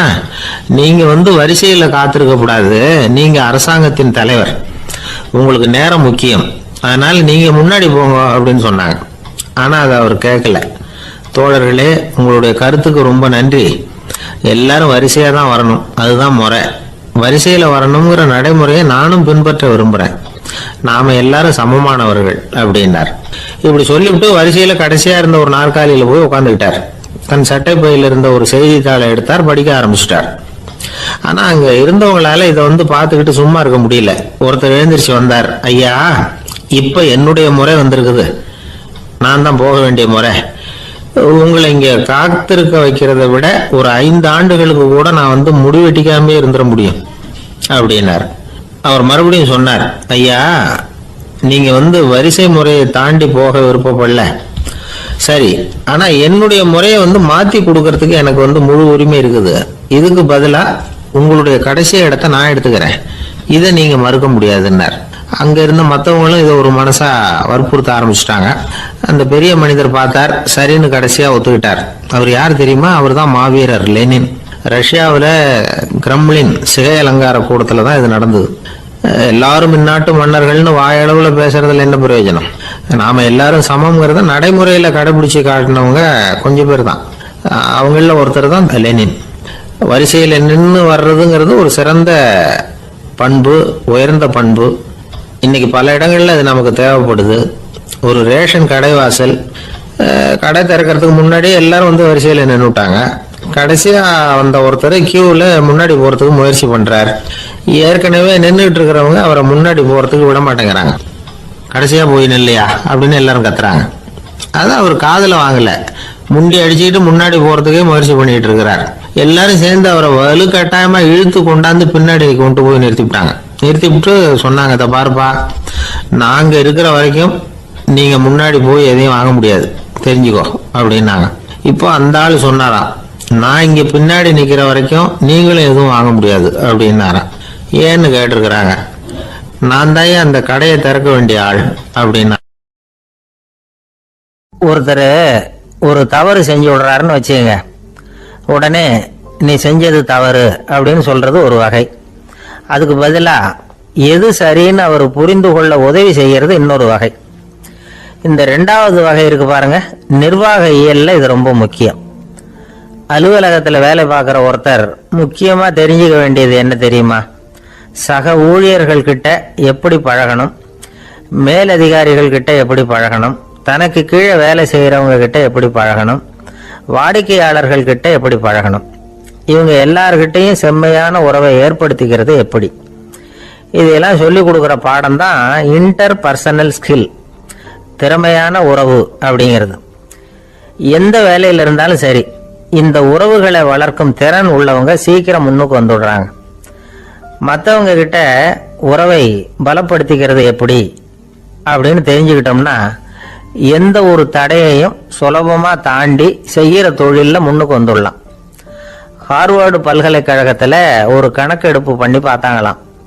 பார்க்கிற வேலையில எது மாதிரி குணாதிசயம் உள்ளவங்க வேகமா முன்னுக்கு வர்றாங்க அப்படின்னு தெரிஞ்சுக்கிறதுக்காக இந்த கணக்கெடுப்பு. வெவ்வேறு துறையில வேகமா முன்னுக்கு வந்திருக்கிற பல பேரை சந்திச்சு இந்த சர்வேயை நடத்தி இருக்கிறாங்க. அவங்க கண்டுபிடிச்சு சொல்லியிருக்கிற உண்மை என்ன தெரியுமா? ஒருத்தர் ஒரு வேலையில இருந்தா அது சம்பந்தப்பட்ட சப்ஜெக்ட் பற்றிய அறிவு 35% இருந்தா போதுமா. ஆனா உறவுகளை வளர்க்கக்கூடிய திறன், இன்டர் பர்சனல் ஸ்கில் 65% வேணும். இப்படி உள்ளவங்க சீக்கிரம் முன்னுக்கு வந்துடுறாங்களாம். அதனால ஒருத்தருக்கு வேலை சரியா புரியலைன்னா கூட விவரமா மற்றவங்க கிட்ட பழகிறது எப்படின்னு புரிஞ்சா போதும், அவர் முன்னுக்கு வந்துடலாம். அலுவலகங்களில் மட்டும் இல்லை, எல்லா இடங்கள்லையும் இது ரொம்ப முக்கியம். வீட்டுக்குள்ளேயும் இது ரொம்ப முக்கியம், வீட்டுக்கு வெளியேயும் இது முக்கியம். அடுத்தவங்க கிட்ட பழகிறது எப்படிங்கிறத தெரிஞ்சுக்காதவன் வாழ்க்கையில முன்னேற முடியாது. இன்னைக்கு ஆயுதங்களால காயப்படுத்தி கொள்ளுகிறவர்களை விட வார்த்தைகளால காயப்படுத்தி கொள்ளுகிறவர்கள் தான் அதிகம். பெரியவங்க என்ன சொல்றாங்க தெரியுமா? நீங்க இந்த பூமியில பிறந்ததன் அர்த்தம் பூர்த்தி ஆகணும்னா அடுத்தவங்களுக்கு உதவி பண்ணுங்க. அடுத்தவங்களுக்கு உதவி செய்ய முடியாவிட்டால் கூட பரவாயில்லை, ஆனால் யாரையும் புண்படுத்தி விடாதீங்க அப்படின்னு சொல்றாங்க. எனக்கு தெரிஞ்ச ஒருத்தர் ஒரு அலுவலகத்தில் வேலை பார்க்குறார். அவர் சொல்லுவார், எனக்கு இந்த இன்டர்பர்சனல் ஸ்கில் ரொம்ப அதிகம் சார். சக ஊழியர்கள் கிட்ட ரொம்ப சுமூகமாக நடந்துக்குவேன். என் கூட வேலை பார்க்குற ஒருத்தருக்கு ஏதாவது ஒரு கஷ்டம்னா அந்த சமயத்தில் அவர் செய்ய வேண்டிய வேலையை நான் செஞ்சிருவேன் சார் அப்படிம்பார். நான் அவர்கிட்ட சமீபத்தில் அப்படி ஏதாவது செஞ்சுருக்கீங்களா அப்படின்னு கேட்டேன். செஞ்சுருக்கேன் சார். போன வாரம் புதன்கிழமை ஆஃபீஸில் என் பக்கத்து சீட்டுக்காரருக்கு வயிற்று வலி. உடனே நான் மெடிக்கல் லீவ் போட்டுட்டு எங்கள் வீட்டுக்கு போயிட்டேன் சார் அப்படின்னார். ஒரு சீன தேசத்து அரசர் இருந்தார். அவருக்கு வயசாயிட்டுது. அவருக்கு அடுத்தபடியாக அவருடைய புள்ள பட்டத்துக்கு வரணும், ஆட்சி பொறுப்பை ஏற்றுக்கணும். ஒரு நல்ல தலைவனுக்கு இருக்க வேண்டிய பண்புகள்லாம் தன்னுடைய மகனுக்கு இருக்கணும்னு விரும்பினார் அந்த அரசர். அதனால இளவரசனை பக்கத்தில் இருந்த ஒரு குரு கிட்ட அனுப்புனார். இளவரசன் அவர்கிட்ட போய் சேர்ந்தான். அந்த குரு என்ன பண்ணார் தெரியுமா? இவனை பார்த்து சொன்னார், இதை பாருப்பா, நீ என்ன பண்ற, இப்பவே பக்கத்தில் இருக்கிற காட்டுக்கு போ, நடு காட்டில் போய் ஒரு இடத்துல உட்காந்துக்கோ. அங்கே என்னென்ன சத்தம்லாம் உன் காதில் விழுதுன்னு கவனிச்சு கேளு. உன் காதில் விழுந்த ஓசைகள் என்னென்னங்கிறத என்கிட்ட வந்து சொல்லு, அதுதான் எனக்கு தெரியணும், உனக்கு வேலையும் அதுதான் அப்படின்னு சொல்லி அனுப்பி வச்சுட்டார். இளவரசன் காட்டுக்கு போனான். குரு சொன்னபடியே ஒரு இடத்துல உட்காந்து கவனிச்சு கேட்டான். அதுக்கப்புறம் குரு கிட்ட திரும்பி வந்தான். என்னென்ன சத்தம்லாம் கேட்ட அப்படின்னு கேட்டார் குரு. குருவே, காட்டுல நான் பறவைகள் சத்தம்லாம் கேட்டேன், மிருகங்களின் ஓசையையும் கேட்டேன், இதை தவிர இடி மின்னல் மழை இதுகளோட சத்தத்தையும் கேட்டேன் அப்படின்னா. குரு யோசனை பண்ணார், நீ இன்னமும் சரியா கேட்கல, அதனால மறுபடியும் காட்டுக்கு போ, கொஞ்ச நாள் தங்கி இருந்து கேட்டுட்டு வா அப்படின்னார். இளவரசனுக்கு ஒன்றும் புரியல. இருந்தாலும் குருவின் கட்டளை ஆச்சே, மறுக்க முடியுமா? உடனே அவன் மறுபடியும் காட்டுக்கு போனான். ஒரு இடத்துல உட்காந்தான். கொஞ்ச நேரம் உன்னிப்பா கவனிச்சு கேட்டான். சில நாள் கழிச்சு குரு கிட்ட திரும்பி வந்தான். குருவே, இந்த தடவை சில துல்லியமான சத்தங்களை எல்லாம் கேட்டான். தேனி பறக்கிற சத்தம், நீரோடையின் மெல்லிய ஓசை, இதெல்லாம் கேட்டேன்னா. குரு சிரிச்சார். நீ மறுபடியும் காட்டுக்கு போ, இன்னும் சில நாள் அங்கே இரு, முழுமையா கவனமா கேட்டுட்டு வா அப்படின்னு சொல்லி அனுப்பி வச்சுட்டார். இளவரசனுக்கு குழப்பம் அதிகமாயிட்டுது. ஒண்ணுமே புரியல. மறுபடியும் காட்டுக்கு போனான். மௌனமா ஒரு இடத்துல உட்காந்துட்டான். அப்படியே தியானத்துல ஆழ்ந்துட்டான். சில நாள்ல அவனுக்கு இதுவரை கேட்காத ஓசைகள்லாம் கேட்க ஆரம்பிச்சுட்டுது. இதைத்தான் நான் கேட்கணும்னு என்னுடைய குரு எதிர்பார்த்திருக்கிறாருங்கிறத புரிஞ்சுக்கிட்டான். உடனே குரு கிட்ட ஓடனான். குருவே, இந்த தடவை காதுகளுக்கு கேட்க முடியாத சில ஓசைகளை கூட என்னால உணர முடிஞ்சுது. பூ மலருகிற ஓசை, சூரியனால பூமி சூடாகிறப்ப எழுகிற ஓசை, காலை பனித்துளி இந்த புல்லுலாம் குடிக்கிற ஓசை, இது எல்லாம் என்னால நல்லா கேட்க முடிஞ்சுது அப்படின்னா. குருவுக்கு இப்பதான் திருப்தி ஏற்பட்டுதான். இளவரசனை பார்த்து சொன்னார், இதை பாருப்பா, இப்பதான் நாட்டை ஆளுகிற தகுதி உனக்கு வந்திருக்குது அப்படின்னு சொல்லி அதுக்கு விளக்கமும் கொடுத்தாராம். எந்த அரசன் தன்னுடைய மக்களின் இதயம் பேசுகிற மௌன மொழிய மௌன வார்த்தைகளை கேட்கிறானோ அவன் தான் ஆள தகுதி உள்ளவன். எந்த அரசன் தன்னுடைய மக்களின் உணர்ச்சிகளை உண்மையா உணர்றானோ அவன் தான் முதன்மையான அரசன். போலி வார்த்தைகளை மட்டும் கேட்டுட்டு பல மௌன ராகங்களை காதுல வாங்கிக்காதவன் அரசனே இல்லை. எந்த நாட்டுல எப்போ ஒரு அரசன் தன்னுடைய மக்களின் உணர்ச்சிகளை கேட்க மறுக்கிறானோ அன்னையிலிருந்தே அந்த நாடு அழிய தொடங்குது அப்படின்னு அர்த்தம். இதுதான் அந்த குரு இளவரசனுக்கு போதிச்சது.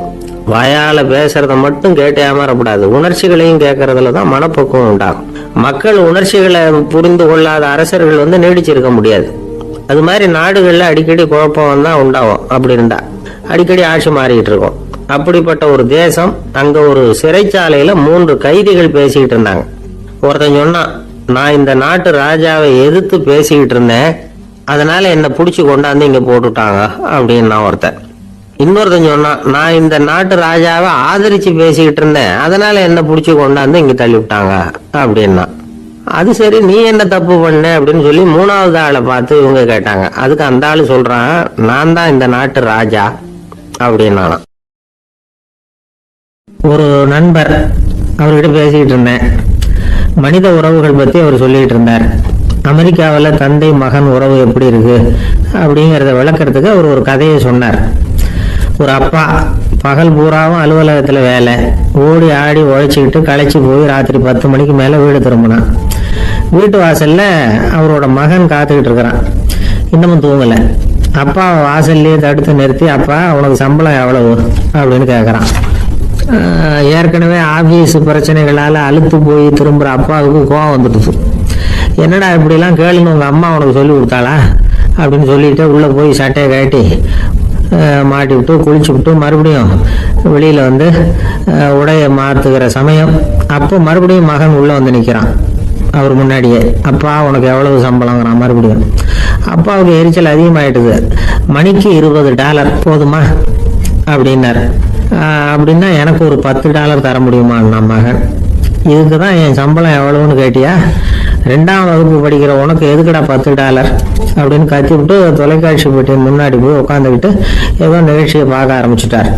கொஞ்ச நேரம் கழிச்சு மறுபடியும் மகன் வந்து நிற்கிறான். அப்பா ப்ளீஸ் எனக்கு ஒரு $10 கொடுக்க முடியுமா? மகனுடைய கண்களில் கண்ணீர். என்னடா அவன் கண்ணீரை காட்டி காரியம் சாதிக்கலாம்னு பார்க்குறியா? ஒரு காசு கூட கொடுக்க மாட்டான் போ அப்படின்னு விரட்டி விட்டான். மகன் கண்ணீரை தொடச்சிக்கிட்டே கண்ணை தொடச்சிக்கிட்டு பேசாமல் போய் படுத்துக்கிட்டானா. கொஞ்ச நேரம் ஆச்சு. அப்பாவோட கோபம் கொஞ்சம் கொஞ்சமாக குறைஞ்சிது. பிள்ளைகிட்ட கோபமாக கத்துனது தப்புதாங்கிறது புரிஞ்சுது அவனுக்கு. எழுந்திரிச்சு போனான், படுக்கை இறக்கி போனான். மகனை பார்த்தான். அவன் தலையணையை கட்டி பிடிச்சிக்கிட்டு அழுதுகிட்டு இருக்கான். அவனை மெல்ல நெருங்கி அவங்ககிட்ட எதமாக பேசுறதுக்கு ஆரம்பிச்சானான். எதுக்குடா அவனுக்கு $10 பள்ளிக்கூடத்தில் கேட்டாங்களா அப்படின்னு கேட்டானா. மகன் சொல்லியிருக்கான், இல்லை டாடி, உனக்கு 1 மணி நேரம் சம்பளம் $20ன்னு சொன்னேன். நீ ஏற்கனவே எனக்கு கொடுத்த பாக்கெட் மணி $10 என்கிட்ட இருக்கு. இப்போ நீ இன்னொரு $10 கொடுத்தீங்கன்னா அதையும் சேர்த்து $20 ஆகிடும். அந்த $20 நான் உனக்கு கொடுத்துருவேன். அப்படி கொடுத்தா நீ என் கூட 1 மணி நேரம் செலவழிப்ப இல்லையா? அதுக்காக தான் $10 கேட்டேன் அப்படின்னு சொன்னானா. அந்த அப்பா கண்ணு கலங்கி போச்சான். ஆதரவோட தன்னுடைய மகனை கட்டி பிடிச்சி அழ ஆரம்பிச்சிட்டாராம். இதுதான் நண்பர் சொன்ன கதை. அமெரிக்கா மட்டும் இல்லை, உலகம் பூராவும் இன்னைக்கு மனித உறவுகள் இப்படி தான் மாறிட்டு இருக்கு. பெரியவர்கள் அறிவுரை என்ன தெரியுமா? உங்கள் குழந்தைகளிடமிருந்து குழந்தை பருவத்தை பிரித்து விடாதீர்கள் அப்படிங்கிறது தான். அதாவது இன்றைய குழந்தைகள் தங்கள் பிருந்தாவனத்தை இழந்து விடுகிறார்கள் அப்படிங்கிறது அவங்களுடைய கருத்து. இந்த நிலைக்கு நாம காரணமா இருந்துடக்கூடாது. குழந்தைகளோட விளையாடுவோம், குடும்பத்தோட உறவாடுவோம் அப்படிங்கிறது தான் நம்முடைய நோக்கமா இருக்கணும். இன்றைய உறவு முறைக்கு இன்னொரு உதாரணம் சொல்லுவாங்க. ஒருத்தர் வந்தாராம், அவர் பக்கத்துல ஒரு சின்ன பையன். நாம் அவரை விசாரிக்கிறோம், யார் இந்த பையன் அப்படின்னா அவர் சொல்றாரு, இவன் எனக்கு தூரத்து உறவு அப்படின்னாராம். இந்த தூரத்து உறவுன்னா எப்படின்னு இருக்கான். இதுக்கு அவன் சொல்லியிருக்கிறான், இவன் எங்க அப்பாவுக்கு 8வது புள்ள அப்படின்னானா. கணவன் மனைவி அன்பா இருக்கணும், ஒருத்தர் நல்லா புரிஞ்சுக்கணும், விட்டு கொடுக்குற மனப்பான்மை வேணும். அதுதான் ஒரு நல்ல குடும்பம். இன்னைக்கு பல குடும்பங்கள்ல அர்த்தமில்லாத சண்டைகள் தான் அதிகம். கிராமப்புறங்கள்ல வேடிக்கையா ஒரு கதை சொல்லுவாங்க. ஒரு ஊர்ல ஒரு ஆள் இருந்தான், வேலை வெட்டி இல்லாம சும்மாவே இருந்தான். அவனுக்கு கல்யாணம் பண்ணி வச்சாங்களாம். மனைவி வந்து சேர்ந்தா, சும்மாவே உட்காந்துருக்கிறிய, ஏதாவது சம்பாதிக்கிற வழியை பாரு அப்படின்ட்டு இருக்கா. அதுக்கு தான் யோசனை பண்ணிட்டு இருக்கிறேன், ஒரு அருமையான ஐடியா அப்படின்னு நானா. என்ன அது சொல்லு அப்படின்னு இருக்கா. ஆகும், ஒரு ஆட்டுக்குட்டி வாங்க போறேன்னு இருக்கான். அதை வாங்கி என்ன பண்ண போறேன்னா, அந்த குட்டி வளரும், பெருசாகும், அதுக்கப்புறம் அது நிறைய குட்டி போடும் அப்படின்ட்டு இருக்கான். சரி, அப்புறம் என்ன, அதையெல்லாம் சந்தையில் கொண்டுட்டு போய் விற்றுவிட்டு அந்த காசுக்கு ஒரு எருவு மாடு வாங்கலாம். சரி, அது எதுக்கு?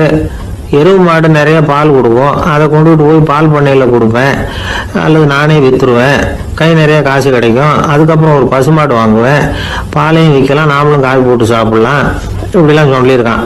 அப்போ அந்த பொண்ணு சொல்லிச்சான், அடுத்த தெருவில் இருக்கிற எங்க அம்மா வீட்டுக்கும் கொஞ்சம் பால் கொடுத்து அனுப்பலாம் அப்படின்ட்டு அந்த பொண்ணு. இந்த இடத்துல கணவனுக்கு கோவம் வந்துட்டுது. அதே எப்படி உங்க அம்மா வீட்டுக்கு எதுக்கு கொடுக்கணும், அதெல்லாம் முடியாதுன்னு இருக்கான். இந்த இடத்துல சண்டை ஆரம்பமாயிட்டுது. கொஞ்ச நேரத்துல ரெண்டு பேரும் சத்தம் போட ஆரம்பிச்சுட்டாங்க. கடுமையான சண்டை நடக்கிறத பக்கத்து வீட்டுக்காரன் காதுல வாங்கினான். அவன் கூடயாந்தான். அவனுக்கு தெரியும் வாங்காத மாட்டுக்காக இப்படி சண்டை போட்டுக்கிட்டு இருக்கிறாங்கிறது அவனுக்கு புரியும்.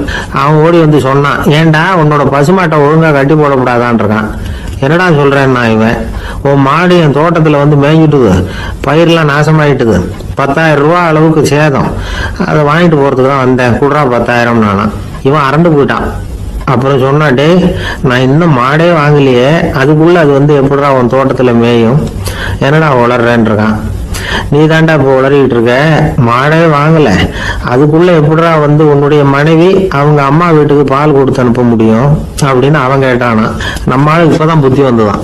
அர்த்தமே இல்லாத சண்டை போட்டுக்கிட்டு இருக்கிறோம் அப்படிங்கறத அவன் புரிஞ்சுக்கிட்டானான். இது நம்ம முன்னோர்கள் சொல்லி இருக்கிற ஒரு கதை. சண்டையில தான் அர்த்தம் இல்லையே தவிர கதையில் அர்த்தம் உண்டு.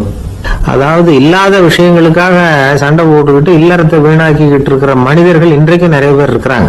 ஒருத்தன் தன்னுடைய மனைவியை பத்தி மாமனார் கிட்ட புகார் சொன்னானா, மாமா உங்க பொண்ணு அர்த்தமில்லாத சண்டை போடுறா, எதுக்கு எடுத்தாலும் எடுத்தெறிஞ்சு பேசுறா அப்படின்னு இருக்கான். நீ எப்படி மாப்பிள்ளை அதை சமாளிக்கிற அப்படின்னு கேட்டிருக்காரு அவரு. அவ எடுத்தெறியறது என் மேல படாம ஒதுங்கி நின்னுக்கிறேன் அப்படின்னு நானா. இவன் ஒரு பெரியவர்கிட்ட பேசிக்கிட்டு இருந்தேன். அவரு என்கிட்ட ஒரு கேள்வி கேட்டார். திருடர்கள் எத்தனை வகை தெரியுமா உனக்கு அப்படின்னார். இதுதான் அவர் கேட்ட கேள்வி. எதுக்காக என்ன பார்த்து அந்த கேள்வி கேட்டாரு தெரியல. இருந்தாலும் நான் வந்து அவருக்கு பதில் சொன்னேன். திருடர்கள்ல வந்து எத்தனையோ வகை உண்டுங்க. கார் திருடன், சைக்கிள் திருடன், முகமூடி திருடன், எப்படி சொல்லிட்டே போகலாம். இருந்தாலும் என்னுடைய சிற்றறிவுக்கு எட்டின வரையில திருடர்களை வந்து 2 வகையா பிரிக்கலாம் அப்படின்னு நினைக்கிறேன். ஒன்னு ராத்திரியில திருடுற திருடன், இன்னொருத்தன் பகல்ல திருடுற திருடன். அதாவது பகல் திருடன், ராத்திரி திருடன் அப்படின்னு பெரியவர் சிரிச்சார். என்ன சிரிக்கிறீங்களே, என்ன கள்வர்கள் 4 வகை அப்படின்னு ஆரம்பிச்சார். எப்படின்னு கேட்டேன். சாப்பாட்டுக்கு இல்லாம திருடுறாங்க பாருங்க, அது ஒரு வகையான். சாப்பாட்டுக்கு இருந்தும் திருடுறாங்க பாருங்க, அது ஒரு வகையான். இதை தவிர இன்னும் ஒரு 2 வகை திருட்டு உண்டு. அது என்னன்னா, ஆண்டவன் கிட்ட இருந்து நாம திருடுற திருட்டு, இன்னொன்னு என்னன்னா நம்ம கிட்ட இருந்து ஆண்டவன் திருடுற திருட்டு அப்படின்னார். எனக்கு ஒன்றும் புரியல. என்ன சார் இது, ஆண்டவனையே வந்து திருடன்னு சொல்றீங்களே அப்படின்னு ஆச்சரியமா. ஆமாங்க, ஆண்டவனை வந்து கள்வன்னு சொல்றது இல்லையா. காஞ்சிபுரத்துக்கு பக்கத்துல திருக்கார்வனம் அப்படின்னு ஒரு ஊர் இருக்கு. அங்க உள்ள பெருமாளுக்கு வந்து கள்வர்னு தான் பேரு. அது மட்டும் இல்ல, திருமங்கையாழ்வார் தம்முடைய திரு நெடுந்தாண்டகத்துல கார்வனத்துள்ளாய் கல்வா அப்படின்னு தான் அழைக்கிறார் அப்படின்னு நிறைய உதாரணம்லாம் சொல்ல ஆரம்பிச்சார். அதுக்கப்புறம் அவர்கிட்ட பேசி நான் புரிஞ்சுக்கிட்ட விவரங்களை தான் இப்போ உங்ககிட்ட சொல்ல போறது. அதாவது அவர் சொன்ன முதல் வகை திருடர்கள் வந்து சாப்பாட்டுக்கு இல்லாம திருடுறவங்க. இவங்களை வந்து திருத்தி போடலாம். சாப்பாட்டுக்கு இருந்தும் பணம் சேர்க்கணுங்கிற ஆசையால பொய் கணக்கெல்லாம் எழுதுறாங்க பாருங்க, அவங்க தான் 2வது வகை. 3வது வகை திருட்டு தான் மிகப்பெரிய திருட்டு. இறைவனுக்கு சொந்தமானதை நம்முடையதுன்னு நினைக்கிற திருட்டு. எது இறைவனுக்கு சொந்தமானது அப்படின்னா ஆத்மா. பகவானுக்கு சொந்தமான ஆத்மாவை நம்முடையதுன்னு நினைக்கிறது தான் அந்த மாபெரும் திருட்டு. இதுக்கு பேர் தான் ஆத்மாபகாரமா. சரி, இதுக்கு பரிகாரம் என்ன? எல்லாம் இறைவனுடையது, நமக்கு ஒண்ணும் இல்லை அப்படின்னு நினைக்கிறது தான் இதுக்கு பரிகாரம். இதெல்லாம் இருக்கட்டும். 4வது திருட்டு ஒண்ணு சொன்னோம்ல, ஆண்டவன் நம்ம கிட்ட இருந்து திருடுறது. அது எப்படி? ஆண்டவனை வந்து கள்வன்னு சொல்றாங்க, அது சரி. அவர் என்னத்தை திருடினார்? இப்போ இன்னொருத்தருக்கு சொந்தமான ஒன்னை எடுத்து வச்சுக்கிறது தான் கள்ளத்தனம். ஆனா ஆண்டவன் எடுத்துக்கிட்டோம்னா இருக்கிறது எல்லாமே அவனுக்கு சொந்தம். அப்படி இருக்கிறப்போ அவரை எப்படி கள்வன்னு சொல்றது? இது என்ன புரியாம இருக்குது அப்படின்னு சொல்லி பார்த்தா அதுக்கும் விளக்கம் சொல்றாங்க அவங்க. அதாவது ஆண்டவனுக்கு வந்து உருவமே கிடையாது, அரூபமா இருக்கிறவன், அதாவது உருவம் இல்லாம இருக்கிறவன். அப்படி உள்ள பகவான் வந்து நம்மள மாதிரி உருவத்துல இருக்கிறான். நம்மள மாதிரியே கையை காலு மூக்கெல்லாம் இருக்குது ஆண்டவனுக்கு. இந்த உருவம் நம்ம கிட்ட இருந்து திருடினது தானே. அவன் வந்து தன்னுடைய உண்மையான திருமேனியை வந்து நமக்கு காட்டாம, அதாவது தரிசனம் கொடுக்காம இருக்கிறது கள்ளத்தனம் தானே. அதனால்தான் இதுவும் ஒரு பெரிய திருட்டு, இருக்கிறதுலயே மிகப்பெரிய திருட்டு அப்படிங்கிறார். என்கிட்ட பேசிக்கிட்டு இருந்தாரு, இந்த விஷயம்லாம் சொல்லிட்டு இருந்தாரு அந்த பெரியவர். அதாவது திருட்டை ஆன்மீக நோகத்துல அவர் பார்க்கிறார். நம்ம பார்வையில இதை விட அபூர்வமான திருட்டுலாம் இங்க உண்டு, அபூர்வமான திருடர்களும் உண்டு. ஒரு திருடன் சிறையிலிருந்து விடுதலையாகி வெளியில போனான். கொஞ்ச நாள்ல மறுபடியும் திரும்பி ஜெயிலுக்கு வந்துட்டான். அப்போ சிறை அதிகாரி அவனுக்கு அறிவுரை சொன்னாராம். ஏன்பா இப்படி அடிக்கடி தப்பு பண்ணிவிட்டு ஜெயிலுக்கு வந்துடுறிய, உனக்கு சொந்த பந்தம் எதுவும் இல்லையா? உனக்கு அப்பா அண்ணன் தம்பிகள் அவங்க கூட எல்லாம் சேர்ந்து வாழணுங்கிற ஆசை இல்லையா அப்படின்னு கேட்டிருக்காரு. அவங்களோட சேர்ந்து வாழணுங்கிற ஆசை எனக்கு நிறைய உண்டுங்க சார் அப்படின்னு அவன். அப்புறம் எதுக்கு இப்படி ஜெயிலுக்கு வந்துடுற அப்படின்னாரான் அவரு. அவங்க எல்லாருமே இங்கே தானே சார் இருக்காங்க அப்படின்னு அவன். ஒரு ஊர்ல ஒரு துறவி இருந்தார், புத்த சமய துறவி. அந்த ஊர் மன்னன் அவரை பத்தி கேள்விப்பட்டிருக்கான். ஒரு நாள் புறப்பட்டு போனான், துறவியின் பாதங்களை தொட்டு வணங்கினான். அதுக்கப்புறம் சொன்னான், ஐயா நான் உங்களை அரண்மனைக்கு அழைச்சிட்டு போறதுக்காக வந்திருக்கிறேன், இனிமே நீங்க இங்க எதுக்கு இருக்கணும் அப்படின்னு. அவன் மனசுக்குள்ள என்ன நினைப்புன்னா, இவர் எங்க வர போறாரு, நான் ரொம்ப எளிமையானவன், எனக்கு எதுக்கு அரண்மனை வாசம்னு சொல்லி விடுவார் அப்படின்னு நினைச்சிருக்கான். ஆனா அந்த துறவி என்ன பண்ணாரு தெரியுமா? அப்படியா, சரி போகலாம், வா போய் ஒரு ரகத்தை கொண்டுட்டு வா, அரண்மனைக்கு போகும்போது அதுக்கு தகுந்த மாதிரி ஆடம்பரமா போகணும் அப்படின்னு விட்டாரான். துறவி இப்படி சொன்னதும் அந்த மன்னனுக்கு மனசுக்குள்ள சந்தேகம் வந்துட்டுது. இவர் உண்மையிலேயே துறவி தானா, ஏமாத்து பேர் வழி மாதிரி தெரியுதே அப்படின்னு நினைச்சிருக்கான். இருந்தாலும் இனிமே என்ன பண்றது, சொல்லியாச்சு. ரதத்தை கொண்டுட்டு வந்தான். துறவி ஏறி உட்கார்ந்தார். பக்கத்துல ராஜா, அவரு ரொம்ப உற்சாகமா வரார். இவன் ரொம்ப சோர்ந்து போய் வரான். துறவி மரத்தடியிலேயே வாழ்ந்து பழக்கப்பட்டவர், அரண்மனையில எளிமையா ஒரு இடத்துல உட்காந்துக்குவார் அப்படின்னு நினைச்சான். ஆனா அப்படி இல்லை. அரண்மனைக்கு வந்த உடனே அந்த துறவி அதை கொண்டுட்டு வா இதை கொண்டுட்டு வான்னு சொல்லி உத்தரவு போட ஆரம்பிச்சுட்டார். அரண்மனையில இருந்தா அரசன மாதிரி இருக்கணும் அப்படிங்கிறார். ராத்திரி பூரா சௌரியமா தூங்கினார். பகல்ல அரண்மனை தோட்டத்துல உலாவ வேண்டியது, நீச்சல் குளத்துல குளிக்க வேண்டியது, இப்படியே பொழுது போக்கிட்டு இருக்கிறார். அந்த அரண்மனையில துறவி மகிழ்ச்சியா இருக்கிறார். மன்னனால அப்படி இருக்க முடியல. அவருக்கு எந்த கவலையும் இல்லை, இவனுக்கு அரசாங்க கவலைகள். துறவி அப்படி இருக்கிறத இவனால தாங்கிக்க முடியல. ஒரு நாள் அவர்கிட்டயே போய், நான் உங்ககிட்ட கொஞ்சம் பேசணும் நானா. துறவி பார்த்தார். நான் இந்த அரண்மனைக்கு வரும்போதே நீ என்னமோ என்கிட்ட கேட்கணும்னு நினைச்ச, ஏன் கால தாமதம், நீ அனாவசியமா உன்னையே தொந்தரவு பண்ணிட்டு இருக்கிற, நீ கவலையா இருக்கேங்கிறது எனக்கு புரியுது. நான் மரத்தடியில இருந்தப்ப கூட என்னை அடிக்கடி சந்திச்சுக்கிட்டு இருப்ப, ஏதாவது விளக்கம் கேட்கறது உண்டு. இங்க வந்த பிறகு என்னை சந்திக்கிறது கூட அபூர்வமா போயிட்டுது. நீ இப்போ என்ன கேட்க போறேங்கிறது எனக்கு தெரியும், இருந்தாலும் கேள் அப்படின்னாராம். வேற ஒண்ணும் இல்லைங்க, இப்போ உங்களுக்கும் எனக்கு என்ன வித்தியாசம், 2 பேரும் அரண்மனையில தான் இருக்கிறோம். நீங்க மகிழ்ச்சியா இருக்கிறீங்க, நான் அப்படி இருக்க முடியல. இவ்வளவுக்கும் நீங்க முன்னாடி இருந்தது மாதிரி இல்லை. தினமும் தங்க தேர் கேட்கறீங்க, உயர்தரமான ஆடைகள் அணிகிறீங்க, சுவையான சாப்பாடு. இப்படி இருக்கிறப்போ உங்களுக்கு எனக்கு என்ன வித்தியாசம்? இதுதான் மன்னனுடைய கேள்வி. இதுக்கு பதில் சொல்றேன், என் கூட புறப்பட்டு வா, இந்த நகரத்துக்கு வெளியில போவோம் அப்படின்னு சொல்லி அரசனை கூப்பிட்டுக்கிட்டு ஊர் எல்லைக்கு சேர்ந்தார் துறவி. அங்க போய் சொன்னார், இத பாருப்பா, இந்த இடத்த தான் தேடிட்டு இருந்தேன், இனிமே நான் திரும்பி வர போறதில்ல, நீ என்னோட வர்றியா திரும்பி போறியா அப்படின்னார். நான் எப்படிங்க உங்க கூட வர முடியும், என்னுடைய நாடு, என்னுடைய சொத்துக்கள், மனைவி மக்கள் எல்லாத்தையும் விட்டுட்டு எப்படிங்க வர்றதுன்னா. இப்ப அந்த துறவி சொன்னார், இப்ப வித்தியாசத்தை தெரிஞ்சுக்கிட்டியா, நான் அரண்மனையில் இருந்தேன், எல்லா வித பொருள்களும் உடையவனா இருந்தேன், ஆனா எதையும் சொந்தம் கொண்டாடுறவனா இருக்கல. ஆனா நீ அப்படி இல்லை, எல்லாத்தையும் சொந்தம் கொண்டாடிட்டு இருக்கிற, இதுதான் நமக்குள்ள வித்தியாசம் அப்படின்னு சொன்னார். அரண்மனை ஆடைகளை அப்படியே கலைஞர் அரசங்கிட்ட கொடுத்தார். உன்னுடைய ஆடைகளை நீயே வச்சுக்கோன்னார். அவர் பாட்டுக்கு நடந்து போனார், திரும்பியே பார்க்கல. அரசனுக்கு அப்பதான் தன்னுடைய அறியாமை விளங்குச்சான். இதுல இருந்து நாம புரிஞ்சுக்க வேண்டியது என்னன்னா, இந்த உலகத்துல எத்தனையோ பொருள்கள், அதையெல்லாம் முறையா பயன்படுத்தினா மகிழ்ச்சி, அதை விட்டுட்டு அதுக்கெல்லாம் சொந்தம் கொண்டாட ஆரம்பிச்சா கவலை. நம்ம ஆட்கள் சொந்தம் கொண்டாடுற விதமே தனி. ஒரு ஆளு இன்னொருத்தங்கிட்ட ஒரு கொடை கடன் வாங்கியிருந்தான், திருப்பி கொடுக்கல. கொடையை கொடுத்தவன் கேட்டான், என்கிட்ட கடன் வாங்கினிய கொடை, அதை கொஞ்சம் திருப்பி தர்றியான்னா. அது உனக்கு இப்போ அவசரமா தேவைப்படுதா அப்படின்னு கேட்டான் இவன். எனக்கு தேவைப்படல, அந்த கொடையை நான் யாருகிட்ட வாங்கி இருந்தேனோ அவனுக்கு இப்போ அது அவசரமா தேவைப்படுது அப்படின்னு அந்த ஆள். ஒரு ஊர்ல ஒரு புகழ்பெற்ற பத்திரிகையாளர் இருந்தார். அவர் ஒரு நாள் திடீர்னு இறந்து போயிட்டார். அதுக்கப்புறம் நேரா சொர்க்கத்துக்கு போனார். சொர்க்கத்தின் வாசல்ல நின்றுகிட்டு இருந்த ஒருத்தர் அவரை தடுத்தார். இத பாரு, ஏற்கனவே இங்க 12 பத்திரிகையாளர்கள் இருக்கிறாங்க, அவங்களுக்கே இங்க வேலை இல்லை. அதுக்கு என்ன காரணம்னா, சொர்க்கத்துல திடுக்கிடும் செய்திகள்லாம் ஒன்றும் கிடையாது. அப்படி என்ன இருக்க போகுது இங்க எல்லாம் அது ஒழுங்கா நடந்துகிட்டு இருக்கும். எல்லாம் ஒழுங்கா நடந்தா பத்திரிகைகளுக்கு சுவாரஸ்யமான கொலை கொள்ளை தீ வைப்பு இது மாதிரி எதுவும் இங்க இல்லை. ஏற்கனவே இங்க இருக்கிறவங்க எல்லாரும் மரத்தடியில் உட்காந்துக்கிட்டு தியானம் பண்ணிட்டு இருக்கிறாங்க. அந்த ஒரே செய்தி தான் தினமும் இங்க வந்துகிட்டு இருக்குது. அதை படிக்கிறதுக்கே இங்க ஆள் கிடையாது. அதனால நான் என்ன சொல்றேன்னா, நீ பேசாம நரகத்துக்கே போயிடு.